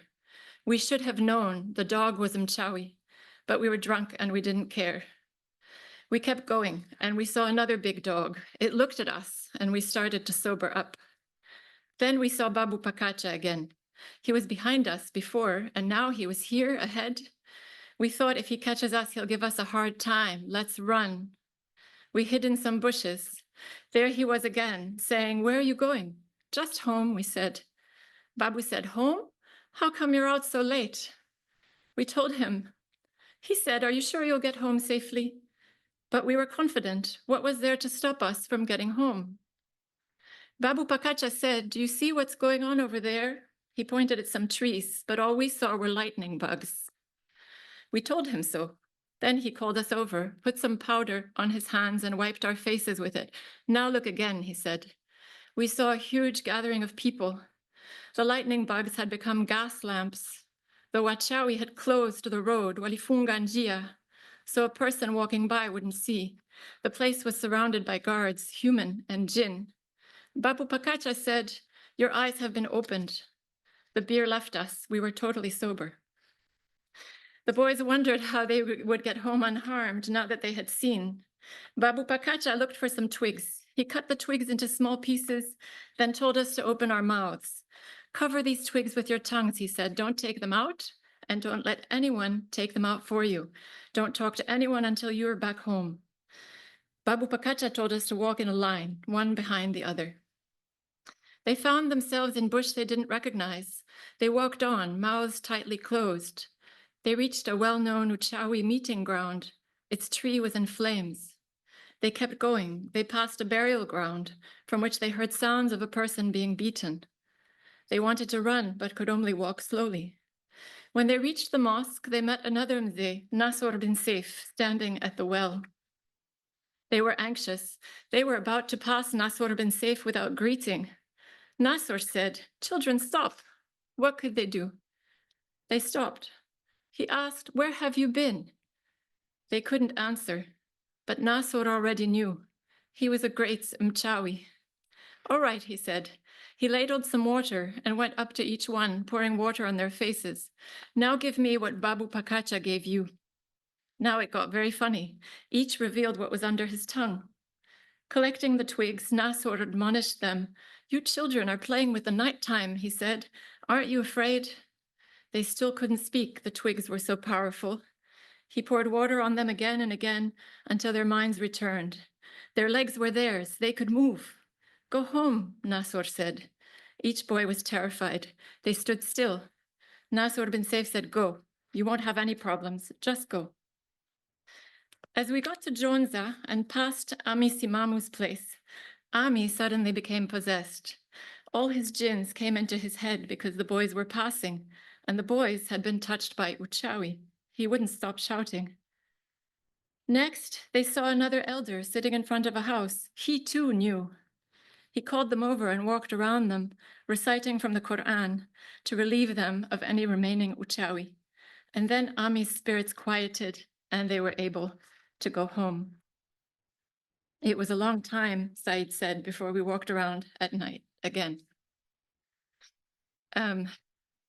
It was in fact very hard to decide what to read to you from this book, because much of what is here is in fact very painful. And I've tried to write it respectfully and gently, and you will have to read it for yourselves. The second passage or bits that I think I can read are about politics, specifically, so you can begin to see the connections between the mystical and the political as such.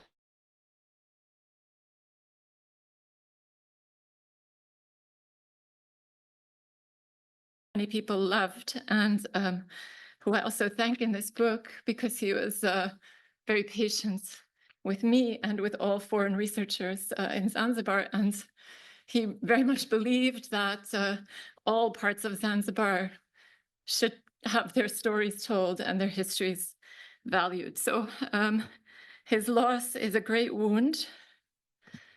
And I hope what I read would not upset him. Mola amrahimu, and may his lessons continue to teach us.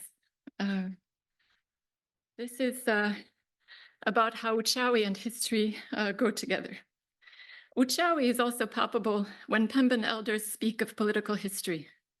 While most histories of Zanzibar explain its politics by looking at leaders, parties, structures of governance, printed archives, public performances of identity, and interviews about politics and history as such, for many elder Pembans, both politics and history also routinely unfold in the mystical realm. In various parts of Pemba, elders rendered Zanzibar's 20th century as a history of mystical contest. For example, the week before he was killed, Abed Karume gave a speech in Pemba beside a well-known Kiringe, an Uchawi ground. As he often did, he insulted and demeaned the people who had been forcibly gathered at gunpoint to reach him. But the Wazee elders told me were watching. He defended them on their grounds. Many people reported having meaningful dreams the week after that address of constellations shaped like daggers, a Kiringe lit with fireflies, a bright star going dark. As if, having been granted eyes, they knew what was being prepared in the other plane and would soon happen in this world. And many events are narrated in precisely this way. The next small bit is part of an exploration of the role of Waganga as well as jinns in political practice per se. One Mganga in Wete recalled being approached by members of CCM, the ruling party Chama cha Mapinduzi, who offered him a large sum to turn his jinns to their favor. He refused to do so, he said, and he had gained the support in doing so of new jinns, who had also deserted their own waganga for supporting CCM. Jinns, headstrong as they are, thus also act separately from their human hosts. Another mganga in northern Pemba complained that ever since electoral campaigning had begun in 1995, the jinns he worked with were unreliable. They no longer came promptly when called. Describing the first time this happened, he said, we called him, saying, Taire, Taire, for hours. The patients thought I was no good. They thought this mganga is a fake. Just before dusk, their leader finally appeared. I was angry. Where have you been? Do you know what he said? The jinn said, don't you realize there was a kaf rally in Chaki? So I went to listen to Malim. You think we don't belong to political parties too? This mganga, like many others, now does not schedule healing sessions when rallies are being held. Okay, I'll skip ahead. In 2003, the world of jinns was invoked by CUF, the Civic United Front, itself in an oppositional tactic grounded in the rich grammar of the unseen. In May of that year, a by-election agreed upon as part of the 2001 Muafaka Agreement was held to fill 17 seats in the House of Representatives. In 6 Pemban constituencies, the Zanzibar Electoral Commission had disqualified CUF candidates from running. Their names would not be on the ballot. On barazas in the larger towns and villages, people began to term those 6 candidates Maruhani, because on the ballot paper, they, like Maruhani jinns, would be invisible, and because the candidates, while invisible, were nonetheless present and beloved. It was just something people were saying, a then CUF strategist told me in London in 2018, but it became a strategy. Of course, scholars have written about the intentional spoiling of ballot papers as a sign of protest. So we started saying, you may not see the candidates, but they're there. Vote for the Maruhani.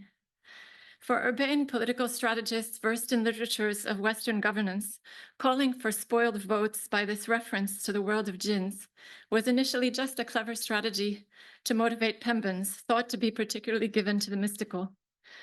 But for many people, the call was deeply meaningful. Likening the candidates to Ruhani jinns opened up an imaginal space in which the jinns themselves could feel that they were being noticed, receiving popular support and even adoration, and that they had a protective role to play. During the campaign, a CUF rally was held in Tibirinzi, Pemba. On the raised platform, where the party leadership would sit, local organizers had set 6 wooden trays laden with the gifts Ruhani jinns prefer and 6 chairs made of palm. For some, these were theatrical gestures, simply meant to dramatize the absence from the ballot of 6 disbarred candidates and to remind the crowd of who to vote for. But in Pemba, trays of sweets and empty chairs are unambiguous invitations, and the Ruhani jinns took them as precisely that. A high-ranking official from Unguja remembered, many people had jinns rise in their heads. There was chaos. They started coming towards us. How many? Maybe 100. We were scared, and the security guards went to stop them. What was going to happen? But Malim said, no, let them come. Let them come and greet me. And they did. The crowd was enraptured. Malim, himself said to be followed everywhere by a retinue of devoted Ruhani, and who, when asked what hero he admired, always said only the Prophet Muhammad, greeted each pious jinn with respect. In a context where CUF's political power had been hampered, and indeed those 6 seats were lost to CUF until the next election, the power of Ruhani discourse and CUF leaders' unwitting acknowledgement of these crucial agents in Pemban mystical realms was a strong statement, an appeal to a grammar in which what is visible to all is never all there is. So basi, nitue hapo, kwa kumalizia, lazima niseme, furaha iliyoje kwamba ndugu yetu mpendwa, mwalimu wetu Mohamed Khelef Ghassani ameweza kuwepo nasi na kuwa atatuelimisha sasa kuhusu kazi yake. He too has just published a new book, this very beautiful Mbegu za Tikiti, Dafina ya Mkiwa, a few copies of which I've brought here for those who would like to purchase one. And he'll speak about many things, but I want to say how important I think this new book is. What a blessing it is, not just for Zanzibaris and for lovers of Swahili, but for all who want goodness and justice in the world.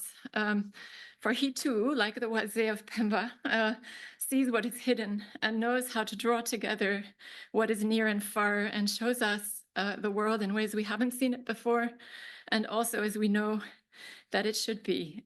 In a key way, this book is about love for Palestine, and it's also a call for personal and collective liberation. And I'm so glad he's here. Very much, thank you. So now we are joined by Mohammed Ghassani, who is online and is sort of follow on as Natalie has already mentioned. Hi. Nashukuru sana kabisa, nashukuru kwa waandaaji wa kongamano wa baraza hii ya Aida na Dr. Aida na wenzako. Nashukuru sana pia kwa alotangulia hapa dadangu Natalie kwa kutuwasilishia kazi yake. Kwa hakika ni kazi ambayo napendekeza kila mmoja wetu akipata nafasi ya kusoma isome, kwa sababu ina mengi ambayo yanaweza kutufungulia milango mingine ya maarifa ambayo hatukujua hapo kabla. Bila shaka ulimwengu huu ambao anauzungumzia ni ulimwengu mwingine ambao nguvu zake pengine au usemi kuwepo kwake kuna pishaniwa kisayansi, lakini kuna njia za kuweza kufahamu kama ambavyo amejaribu kutufahamisha yeye Natalie. Kitabu ambacho kama anavyosema mwenyewe mimi nilipata bahati ya kusoma kabla, wakati ni msaada, na miaka mingi alikuwa anajizuia kutokuchapisha kwa sababu akiogopea pengine sisi watu wa Pemba pia akichelea sisi watu wa Pemba kutuingiza katika magumu ya kuonekana kwamba labda ni wachawi au tunaamini nguvu za kichawi. Lakini mimi ni katika watu ambao nilimuomba sana kwamba achapishe na ikibidi atafsiri pia Kiswahili, kwa sababu ni mambo ambayo yanapaswa kufahamika. Nashukuru sana kabisa. Dr. Ida tulikubaliana mimi na yeye kwamba ningezungumzia kuhusu kazi kuhusu fasihi mtandaoni baina ya uhuishaji na ufifishaji, lakini najua pia kwamba muda ni mdogo sana kuweza kuzungumza kile ambacho nimekitayarisha. Na bila shaka ningetakiwa nizungumze kidogo kuhusu hichi kitabu ambacho amekitaja hapa Natalie, Mbegu za Tikiti, ambacho nimekichapisha hivi karibuni. Kwa hivyo pengine kama muda wangu uniruhusu nitafanya kwa tafsiri, kama ikuniruhusu mtanisamehe, nitafanya ambacho naweza kukifanya. Nadhani naweza hapa kuweza kushare screen kama uwezekano upo. Asante sana. Kwa hivyo nimetakiwa kuzungumza kidogo kuhusu fasihi mtandaoni baina ya uhuishaji na ufifishaji.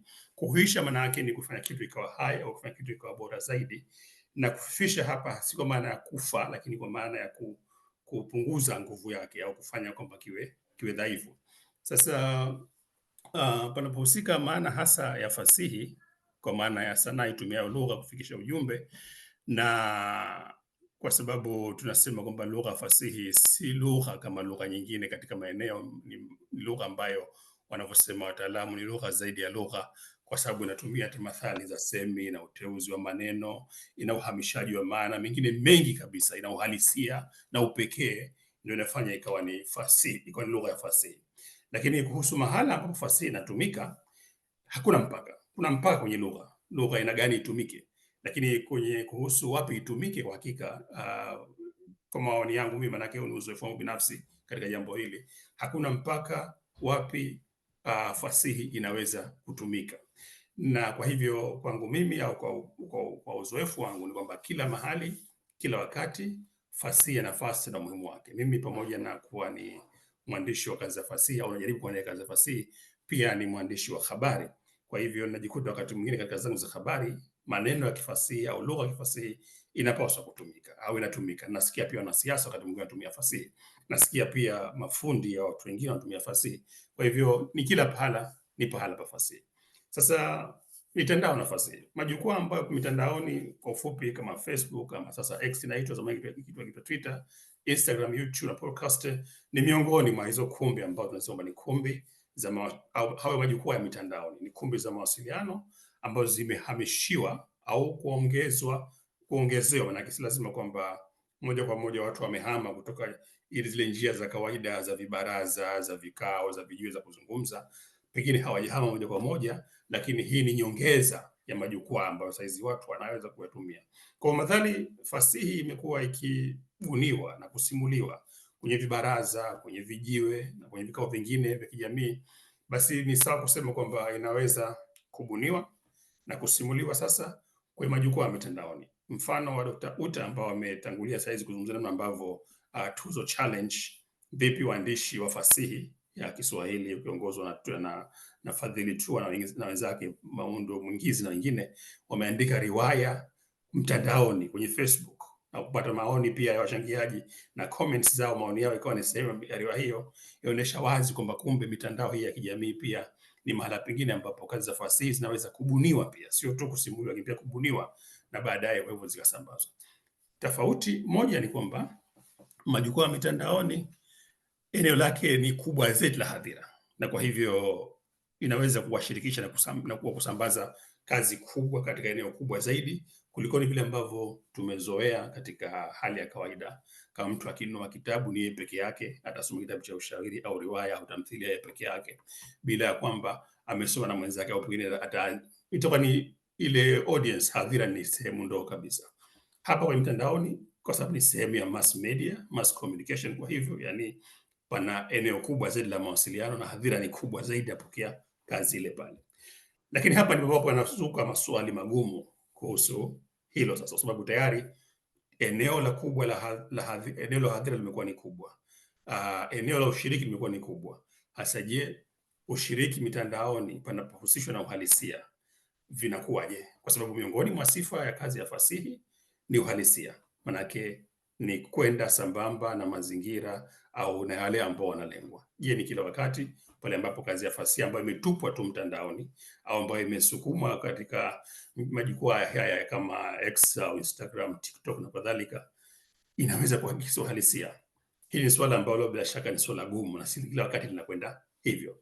Lakini ambavyo nitahoji huko mbeleni mwisho kumalizia ni kwamba si tu katika majukwaa haya, wakati mwingine hata kitabu ambacho umekinunua mwenyewe kimeandikwa umekinunua, wahakiki wanasema kwamba haikuhalisi, haikwenda na uhalisia. Kwa baadhi ya wakati uhalisia hautokani tu na ushiriki wa mitandao, unatokana pia na yule mwandishi au useme mbunifu wa kazi ile ya fasihi. Jingine ni kuhusu hicho ujamii wa mitandao ya kijamii. Je, kweli ni ya kijamii? Manake kwa maana ya umiliki, kwa maana ya upekee na kwa maana ya utumiaji. Umiliki kwa maana kusema kwamba je, mitandao hii ni mali ya jamii yenyewe? Inaitwa mitandao ya kijamii. Je, ni mali yao? Kweli mtu anamiliki akaunti yake binafsi, ina jina lake, ina picha yake, ina taarifa zake, lakini je, anaweza kuwa na umiliki wa moja kwa moja? Tunajua kwamba mitandao hii ya kijamii ni miliki yake hasa ni kumiliki hizo kampuni, Meta kwa mfano, au TikTok au Google wanamiliki YouTube na kadhalika, au watu wa Podomatic podcast wanamiliki, wa WordPress wanamiliki na ni weblog ya WordPress na kadhalika. Wao ndio ambao wanamiliki. Kuna siku wakiamua tu wakizima kazi zote za fasihi ambazo zimeandikwa mule na pia zimeenda.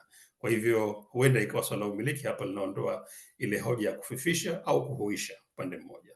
Kuhuisha kwamba inasambaa kazi, imekwenda mbele, imefika kwa watu wengi zaidi. Kufifisha kwa maana ya kusema kwamba kwa sababu umiliki una mashaka, si umiliki wa moja kwa moja, inawezekana kuna siku tukaamka hakuna fasihi yote ambayo tumeiandika kwa miaka nenda miaka rudi katika mitandao ya kijamii. Lakini pia masuala ya dhana yenyewe ya ujamii, kwa maana kwamba ujenzi wa ujumuishaji, yani watu kwa pamoja. Tunajua kwamba mitandao ya kijamii inaitwa ya kijamii kwa sababu watu wanaitumia kwa wingi, lakini pia mitandao ya kijamii imekuwa ni njia moja hata njia za kuwatenganisha wanajamii. Mtu akishikamata simu yake, amezama kwenye simu yake, anasahau ulimwengu mzima uliomzunguka, hata mke wake na mume wake na watoto wake ndani ya nyumba. Kwa jinsi gani ni sehemu ya kijamii. Fasihi kwa upande mwingine ikisimuliwa, ikitambwa hadharani waziwazi kama kwenye hadithi au nyimbo au vitendawili, inakuwa hasa mali ya kijamii, inakuwa hasa sehemu ya kijamii. Fanani na hadhira na kwa pamoja wanatamba, wanaposema kitendawili kwa mfano tega ni kutege, wanajibizana kwa wanashiriki kwa pamoja. Lakini panapohusika mitandao ya kijamii, ujamii huu pia au ushirikishwaji wa hali unapotea. Kingine ni kuhusu swala hili ni kuhusu usambazaji kwa uhushaji na usambazaji kwa ufufishaji, kama tulivyosema tangu mwanzoni, kwamba je, kila kazi ikisambaa kwenda mbele inamaanisha kwamba inahuika, au kwamba je, kazi ikisambaa kwenda mbele inamaanisha kwamba inapotea ule uhalisia wake. Yani kwa mfano katika Kiswahili tunasema kwamba hadithi za Paukwa Pakawa zina ncha saba. Ni hadithi za ncha saba. Nimeandika hata kitabu kinaitwa Hadithi za Ncha Saba. Nimejaribu kukumbuka hadithi ambazo nimesimuliwa utotoni na bibi yangu Bitime, nikaziandika kama 10 hivi. Na nikazi hadithi za ncha saba. Kwamba hadithi ya ncha saba za hadithi maana yake ni kwamba ukisimuliwa hapa leo kuhusu paka na panya walikuwa na urafiki wa aina gani mpaka baadaye wakagombana, halafu ukimsimulia mwingine naye ataongeza yake, atapunguza yake na kadha wa kadha, kwa mujibu wa kiwango cha ufahamu, kiwango cha hadhira ambayo anayo na kipi anataka kufikisha, ingawa ujumbe wa mwisho ni yule mmoja ambao utakuwepo kuhusu uhasama wa paka na panya kwa mfano. Lakini je, panapohusika fasihi ambayo imeandikwa, fasihi andishi, kwenye ushairi, kwenye tamthilia, kwenye hadithi, kila ambavyo unasambaza hiyo unabakia katika lile wazo la msingi, unabakia na ujumbe wa awali. Ametuambia Dr. Ute hapa kuhusu kwamba alipoanza kuandika riwaya ya Tuzo for the Tour, ameanza vyake akafikia pake, alipokuja Maundu Mwingizi katika sura ya pili akaanza kubadilisha namna ya kwenda na riwaya ile. Je, ingelikuwa ni kazi ambayo imeandikwa na mtu mmoja katika makaratasi peke yake, original idea, wazo la msingi, asili yake likibakia likipotea. Kwa hivyo tunakuta kwamba kuna swala gumu la aina hilo, au tuseme changamoto ya aina hiyo ambayo tunakabiliana nayo. Mimi na majukwaa mitandaoni binafsi, mimi ni mpenzi na ni muungaji mkono mkubwa sana wa fasihi mitandaoni, kwa sababu naamini kwamba tunapata sehemu kubwa sana sisi wanafasihi wachanga ambao tunajifundisha kuweza kufika mbali. Nadhani kwamba kazi za wazee wetu na Mwaka bin Haji al-Ghassani, kazi ya mwalimu wetu Abdallah hapa, Sauti ya Dhiki na kadhalika, zingelikuwa zimetoka zama hizi ambazo tunao sisi, basi zingefika kwa hali kwingi na kwa watu wengi zaidi kwa wakati mmoja kuliko ambavyo zimetoka zama hizo ambapo walikuwa wanatumia karatasi na kalamu peke yake. Kazi ambazo tunaziandika sasa hizi si nzuri sana, pengine huko ni kazi za wazee wetu waliopita nyuma. Na kazi zetu zimepata nafasi ya kuonekana na kusomwa na kutambuliwa wengi zaidi. Tunaalikwa, tunapewa nafasi ya kuzungumza katika makongamano makubwa ya wasomi, si watu wadogo kama sisi, kwa sababu kazi zetu zimeonekana mitandaoni. Kwa sababu kazi zetu, lakini kuna waandishi wengi ambao wameandika na sasa mpaka tunaandika ambao wanakosa mitandaoni, wazuri huko ni sisi, na pengine kazi zao hazionekani wala hasomwi wala hazina nafasi. Kwa maana mimi nasema kwamba majukwaa mitandaoni ni bora yakatumika vizuri kuisambaza kazi ya fasihi, kwa sababu kama nyenzo, mtandao ni pamoja na hifadhi, kama vile ambavyo saa hizi tunazisoma kazi za wazee wetu waliopita nyuma, kina Shaban Robert, kina Abdul Latifu, kina Muyaka, kina Sadan Kandoro na wengine, kwa sababu zimehifadhiwa katika maandishi. Leo njia ya kuhifadhi tumeongeza nyenzo ambazo tunazo. Kutoka mwanzo tulikuwa tuna karatasi na kalamu, ikaja kompyuta sasa inahifadhia. Sasa hizi kompyuta hii imezalisha vitu vingine, kuna majukwaa mitandaoni, kuna weblog, kuna Insta, kuna Facebook, TikTok, kuna YouTube, kuna podcast na kadha wa kadha. Binafsi mote humo nimo, na mote humo najaribu kuona kwamba namna gani fasihi ya Kiswahili inaweza kusambaa na kusambaa na kusambaa, kama wanavyosema kwenye nyimbo ya Msondo, mtango na utambae mtango. Kwa maana kazi yenyewe ya Kiswahili kama mtango, utambae, uende mbele zaidi, ili walioko mbali wasikie na wajue kwamba kuna Kiswahili na kwamba Kiswahili kina fasihi, kwamba kina uwezo wa kufaa pote pale panapokuwa, pakiwa mitandaoni, pakiwa vitabuni, pakiwa vijiweni, pakiwa baraza kama hapa. Kiswahili kina nafasi ya kuweza kusikilikana, nafasi yake inaweza kujaa mote humo. Kama nilivyosema kwamba binafsi nimepata faida, kuna manufaa ambayo nimepata kwa kutumia mitandaoni, na naamini kwamba imekuwa nafasi kubwa zaidi, nimepata hadhira kubwa zaidi. Wakati mwingine husikia watu wanasoma kazi zangu kutoka Japan, kutoka Australia, kutoka wapi, na nadhani kwamba kama ingelikuwa si kwa sababu ya majukwaa haya mitandaoni, kazi zangu hizi ambazo nimeziandika basi zisingeweza kufika, na pia kwa sababu kusomwa. Samahani, Mr. Ghassani, dakika 5. Asante. Kwa sababu ya kusoma huku nimeweza sasa kupata uhamu ya kuandika na kuandika na kuandika. Ndani ya kipindi cha miaka pengine 8 mpaka sasa, tangu 2016 mpaka sasa 2024 nimeshatoa kazi zinafika 10, na kazi hizi nimezitoa kwa sababu tu najua kuna watu wananisoma. Nyingi ya kazi hizi niliziandika hata kabla sijaanza kuchapisha. Nimeanza kuchapisha mwaka 2016, lakini nilikuwa na kazi zaidi ya pengine ya mashairi 2000 3000 nimeshakuwa nayo. Sijapata mtu wa kunichapishia. Hakuna mtu anaamini kuchapishia mtu ambaye hana uzoefu. Lakini baada ya kushinda tuzo ya Mabati, maana nikahitaji mwishoni kwa kitu Mabati Cornell, nikapata hasa moyo kwamba ninaweza kujulikana, na nikapata mtu akanichapishia kazi yangu ya mwanzo, na baada ya hapo tangu mpaka unachapisha kupitia online on demand, wachapisha kwa mujibu unavyochapisha mwenyewe, watu wanasoma, watu wanaitikia kazi yako. Nimeambiwa dakika zangu zimemalizika, na nimesema kwamba pengine nina jukumu Natalia amesema kuhusu kazi yangu hii ya mbegu za tikiti. Labda nimalizie tu kwa kuwasikilizishieni kipande hichi kidogo cha kazi ya tikiti, ambayo ni sehemu ya namna kutumia mtandao, yani kutumia tools, nyenzo ambazo zipo mtandaoni. Kama mtakuwa mnasikia.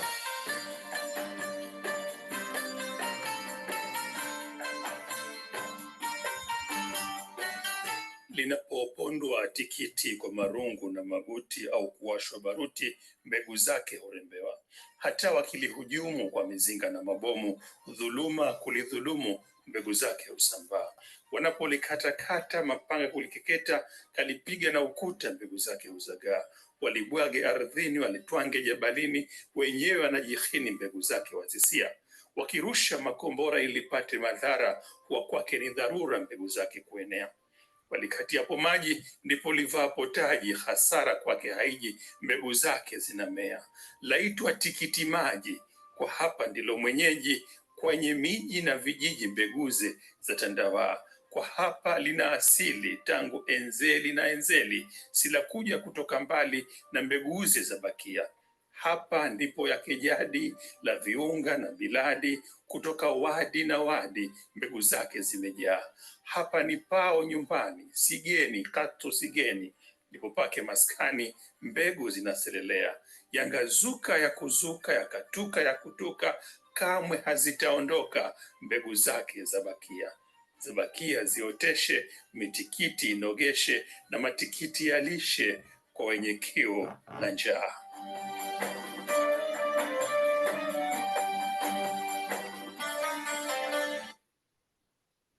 Jamani, asanteni sana. Nashukuru sana. Okay, thank you very much to all the panelists. We can now allow for a few questions from the, let me see now if we have some online questions as well. So we have a time for 3-4 questions from the audience or from the, oh yeah, let's see here. Okay.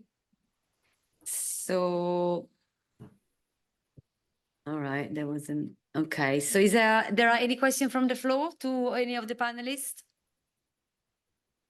Yeah? Don't be shy. Sorry, where? Ah, over there, sorry. I didn't have my glasses. Yes, please. If you can speak loud, sorry, we have no mic. All right, so mine is going to be very short. It was incredible to learn about the Tuzo challenge in Tanzania. I think some of the challenges that initiative tried to address are not just in Tanzania alone. I'm from Kenya, and I've had some of those challenges in Kenyan universities too. So I think it's incredible those individuals took it upon themselves to address that issue. But now, looking at the success of that initiative, I'm wondering why we don't have those good 6 stocks, and why you don't intend to do another follow-up on that initiative.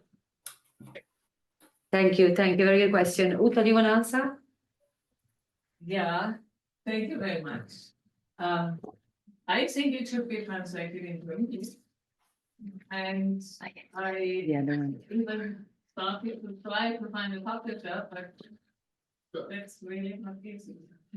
And it's out of print. And, it's no better. Okay. No, but that mic doesn't work anyway. Sorry. It's out of print in Tanzania. And as I said, the launch of the book was a real big event and got a lot of media response. But then the authors went to Takukuru, which is the anti-corruption authority, and got nice words, and were promised that Takukuru would purchase some copies and use it in their campaigns, but nothing followed. And even they tried to send it to universities to be considered in teaching, but I think the topic is too hot. Yeah, really. Thank you. We have a question there, yeah? And then another one here. Yeah. That was fantastic, very interesting, all of the talks. I have a question about Natalie, about the term that you use for Charlie, mystical powers. And I was just wondering if you could tell us a bit about how that relates to other emic terms and also epic terms. So, back in the 60s and 70s, the discussions of witchcraft were distinguishing witchcraft and sorcery due to, there were all these distinctions being made, and the kind of messy ethnographic data basically showed all of those distinctions to be kind of empty in a sense. So I'm wondering what this new term contributes and how it fits with the other emic terms. But yeah, thank you. Knowing what term to use in English has been a serious headache, actually. I mean, it's been very, very difficult. Can you hear me okay? Yeah. Like you might just. No, you need to come here.